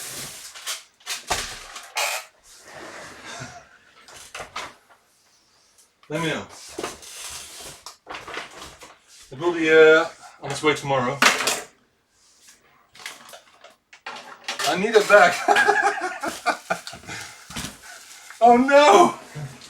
I think it will take another year, sorry.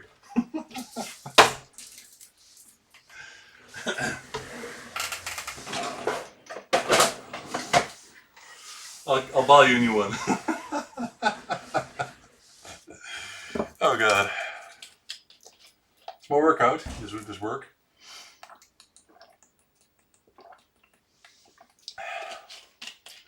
So, it's packed. Will be on its way tomorrow. And what do I do with this large box of flyers here? It's so big. I need to get it out of the way. I don't know where. Let's put it just here, so it's out of the way. And these are today's orders. So 3 pages of orders from today. You can see here. I hope you didn't see the names because you're not allowed to. Right, that's ready. Oh man, let's do one other. So I processed 2 already. So the one from David can also be returned tomorrow.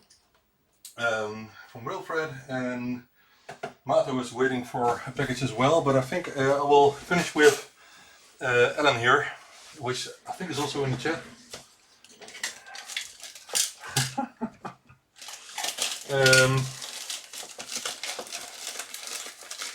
And I forgot what I had to repair. I think it was a different machine interface from me, but I'm not sure. I have to check. Right, what's in here?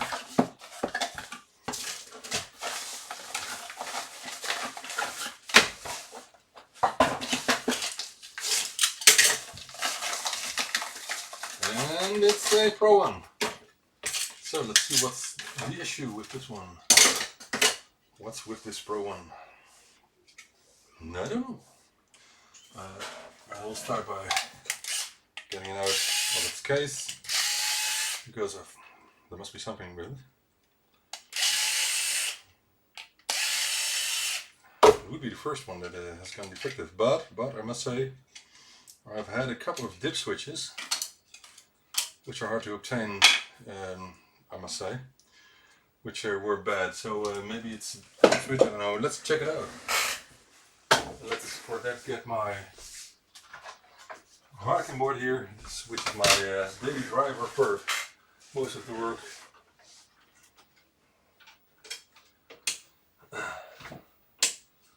Let's see what this does. It boots, okay, and then it works. So what's the issue with it? I don't know. Where did I leave my keyboard? Oh, I don't know what's going on with this. It has been sent back. Is it a joystick issue? I don't know. I have to check. Maybe it's a joystick. Oh. I have no sound.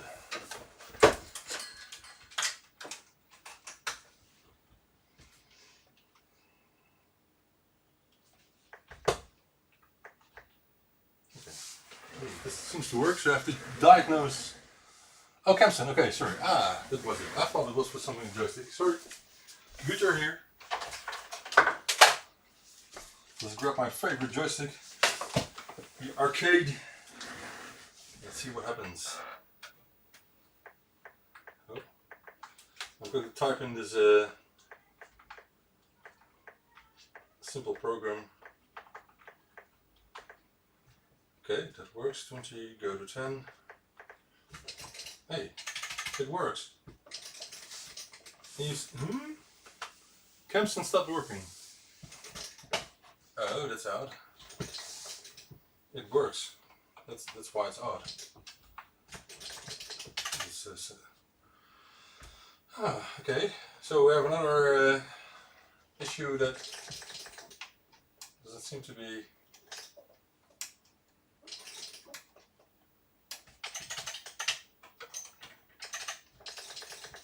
Okay, port 1, yes, I have plugged in port 1 and I have it set to Kempson at the moment. And this seems to work. Oh, now it doesn't. Oh, sorry, this is port 2, my bad. So it works. I don't know if you can see it, but I will we'll load up a game and we'll just test it with Flying Shark, for example.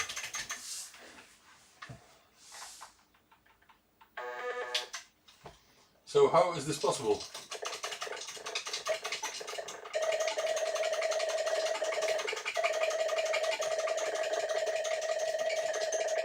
Of course I have to play a level.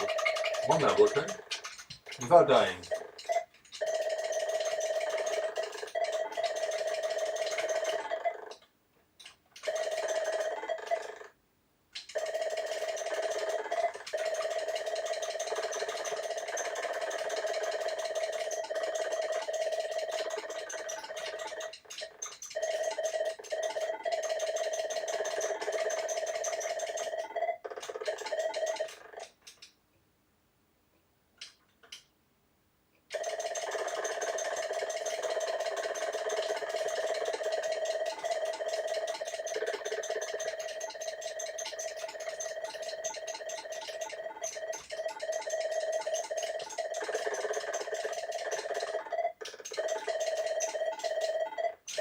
Oh,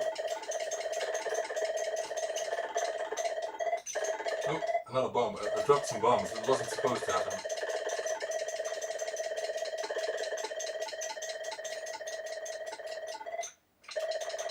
Oh, no, no, no, no, no, no, no, no. I need that bomb. Come here, bomb. Thank you.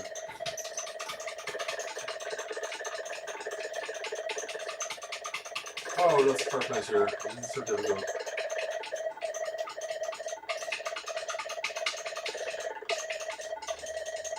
I have one more bomb.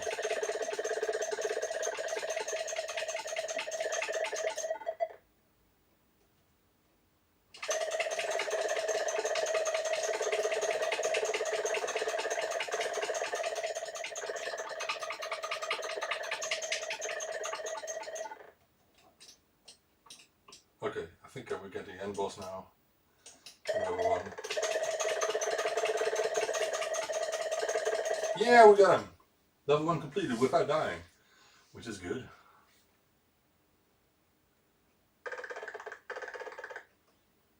Yeah, I will, because as I said, it may just be the dip switch that's bad.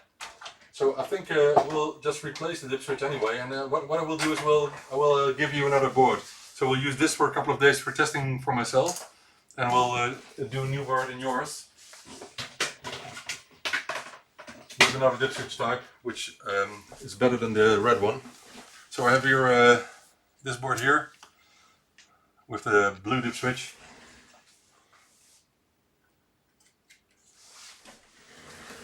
And let's test this again as well and put it back in your case. It's not a problem at all, Alan, don't worry. Could just be the dip switch, as I said. Let's load up another game.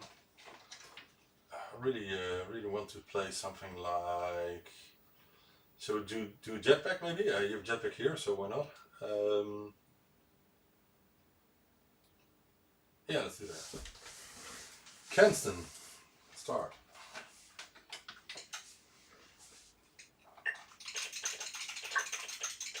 Oh, that's too good to do it. Work it first.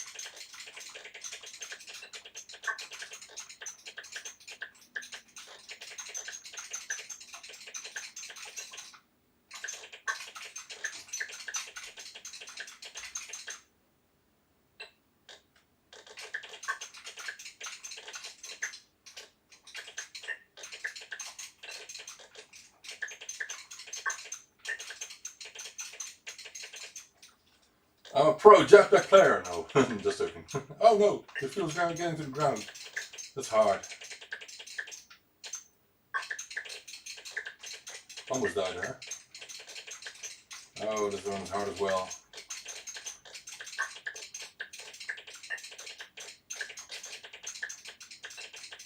Lost block. Oh, again. Why there?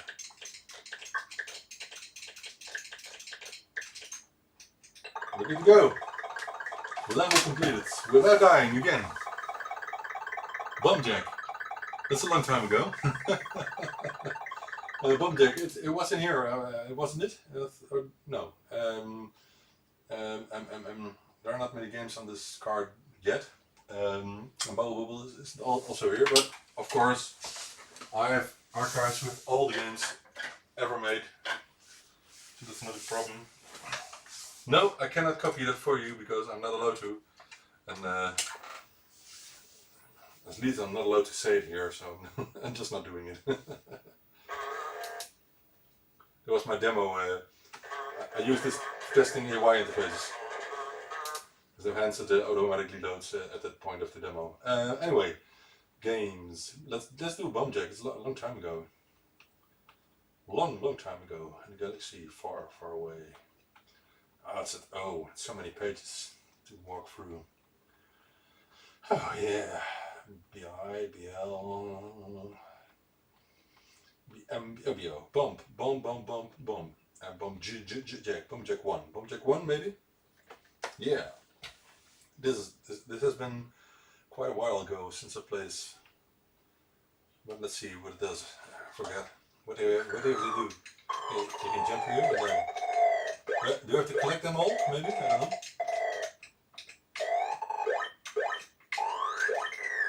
Oh, I can jump. Look at me, I can jump. Oh, what's that? What is the key? Do you have to collect it? Is that an important key? I don't know. Ah, I'm dying. No, get away! Ah! I just died. It's not as easy as I thought.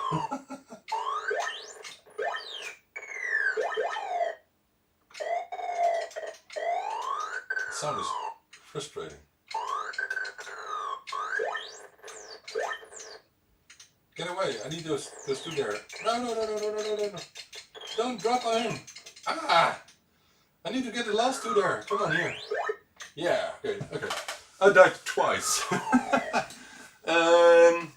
No, I don't need to look it up. I know this game. But I have it on my own mega card. Anyway, let's put it in your case and send it back to you. So,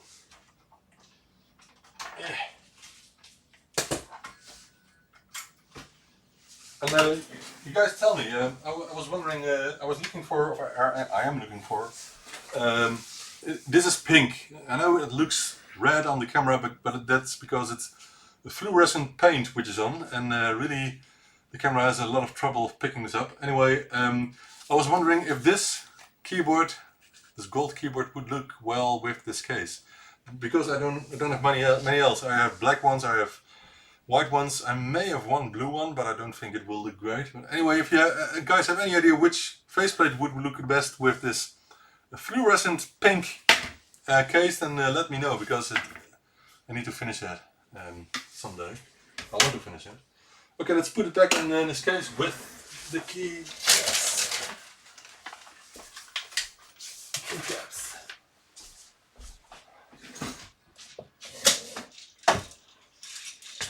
Key caps.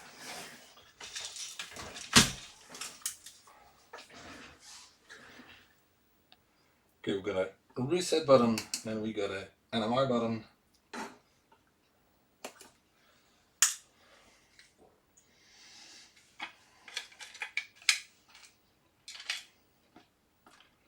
And in the meantime, I will swap the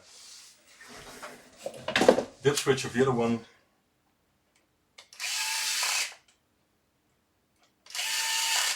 And I think I'm going to do another stream during Friday, because tomorrow my wife and I are finishing some other stuff here. And water picking, and so if I would do another one, I would do it on Friday, because there's lots of other stuff here on the desk behind me, which needs to be what should I do? No, I will just grab a bread box just to make sure it will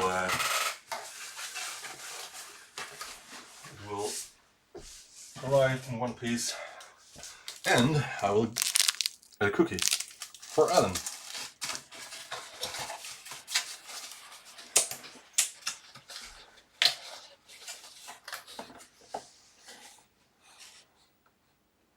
Yes, have you applied that fix already? Because I have, and it really works, Alan. The Harlequin AY fix. So my boards have a fix already. It's one wire on the bottom. I described it in a document if you're interested.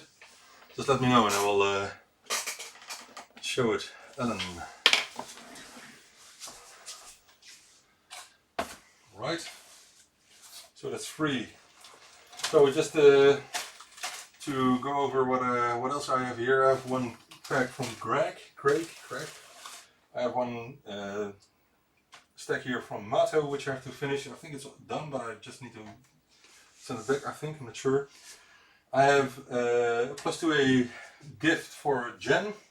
Yes, it's the Jen. I don't know if you know Jen. I know Jen. Jen. Because he needs a +2A for testing for his MBO 3 Plus interface. Yes, that Jen. I'm going to give this one to him, because this one I originally donated to the Home Computer Museum in Helmond. So I modded the comes with video output and added the stereo output, but that was before I gave it away. That was already done years ago. And you can see here that there's a hole in here. That was because the DiffMC interface, which I wanted to give to Bart van den Akker, I mounted it to the ZX Spectrum so it couldn't be accidentally pulled out. So I screwed a small plate on it for that purpose. But this one is a great machine for Jan to do some testing on if he needs to. I'm giving it away to him just to test it. We'll do that tomorrow or the day after. I have to check. I have again I've made I wrote a document for the fix, but I think you have the same document if I'm hearing you correctly. The last thing for today will be replacing this dip switch here, and then I will use that for testing for a couple of days. Let's see, this card is an original, I think. Must be. Yes, so this can go into the drawer here. Right. Let's grab a dip switch. So I will try to obtain only the blue ones because they work better. These are totally different manufacturer process or something.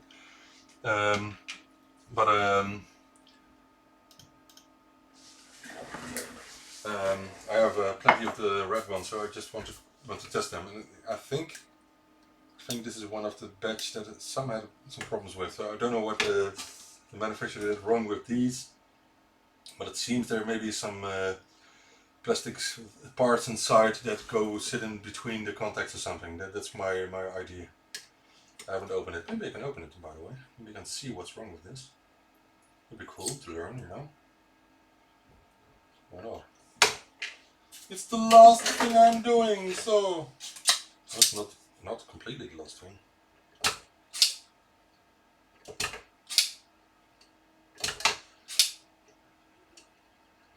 So no real actual repairs today, if I may say so, because the Harlequin board was probably some soldering issue things and some chip that wasn't sitting correctly in its socket or something like that. And the things from Wilfred were just sitting here for a while, waiting for me to pack it in and send it to him, back to him. Good evening, Patrick, or good afternoon, and see you later, maybe Friday. And then this from Ellen seemed to only have maybe an issue with the dip switch, which is probable.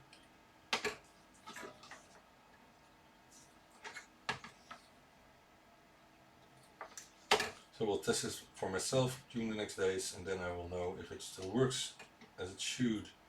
It's an older one. It's if you like numbers, I'm a bit careful with numbers because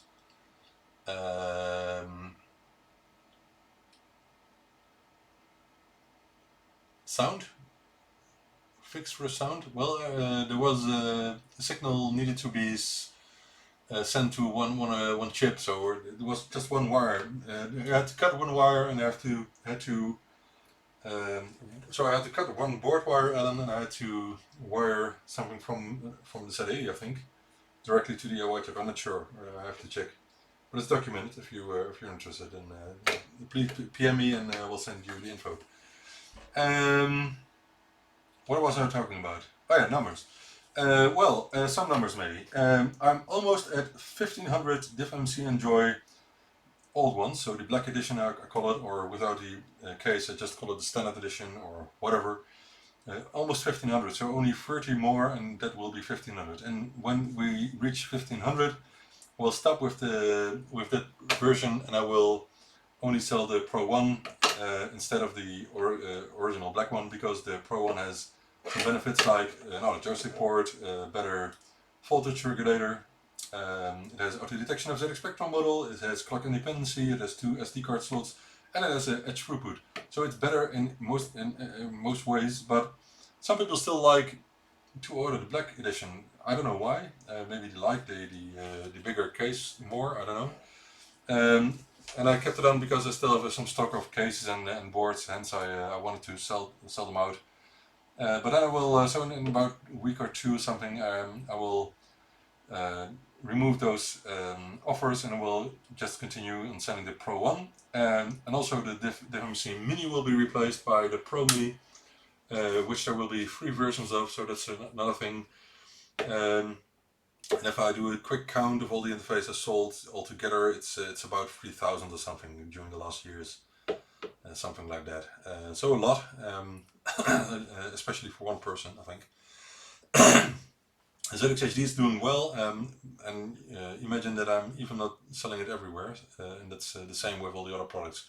So I have to be careful where I put it at the moment, because I don't have the time to produce enough when I offer it on every sales channel. So sell my retro, my web shop, eBay, and also through the web shops from Thomas Iberda, Syntec, and sometimes Ricardo Saraiva from Protocol. So those are the main sales channels at the moment. Sometimes people order more than one because, for example, they're far away and they want to pay customs only once, for example. That sort of things that happen. But anyway, I made a lot, and what I want to do is sell these amounts quarterly about that, because I need to make it a living of. Tests. This is the only one I want to add. Only thing I want to add here to this interface, and then I can just go on testing that for the next days. So I think we're done today. Yes. Thank you all for watching. Camera's focusing constantly. I don't know why. I will be back on Friday, most probably. I think I will do a continue of this repairs show, so I have some things left there. But in the meantime, I will ship the stuff that is finished today. And probably I will do Friday, we'll do 2 live streams, so one for the remaining repair stuff and one for the ByteDelight weekly show. And of course, if I have enough news to discuss with you, but most of the time I have, what happened here?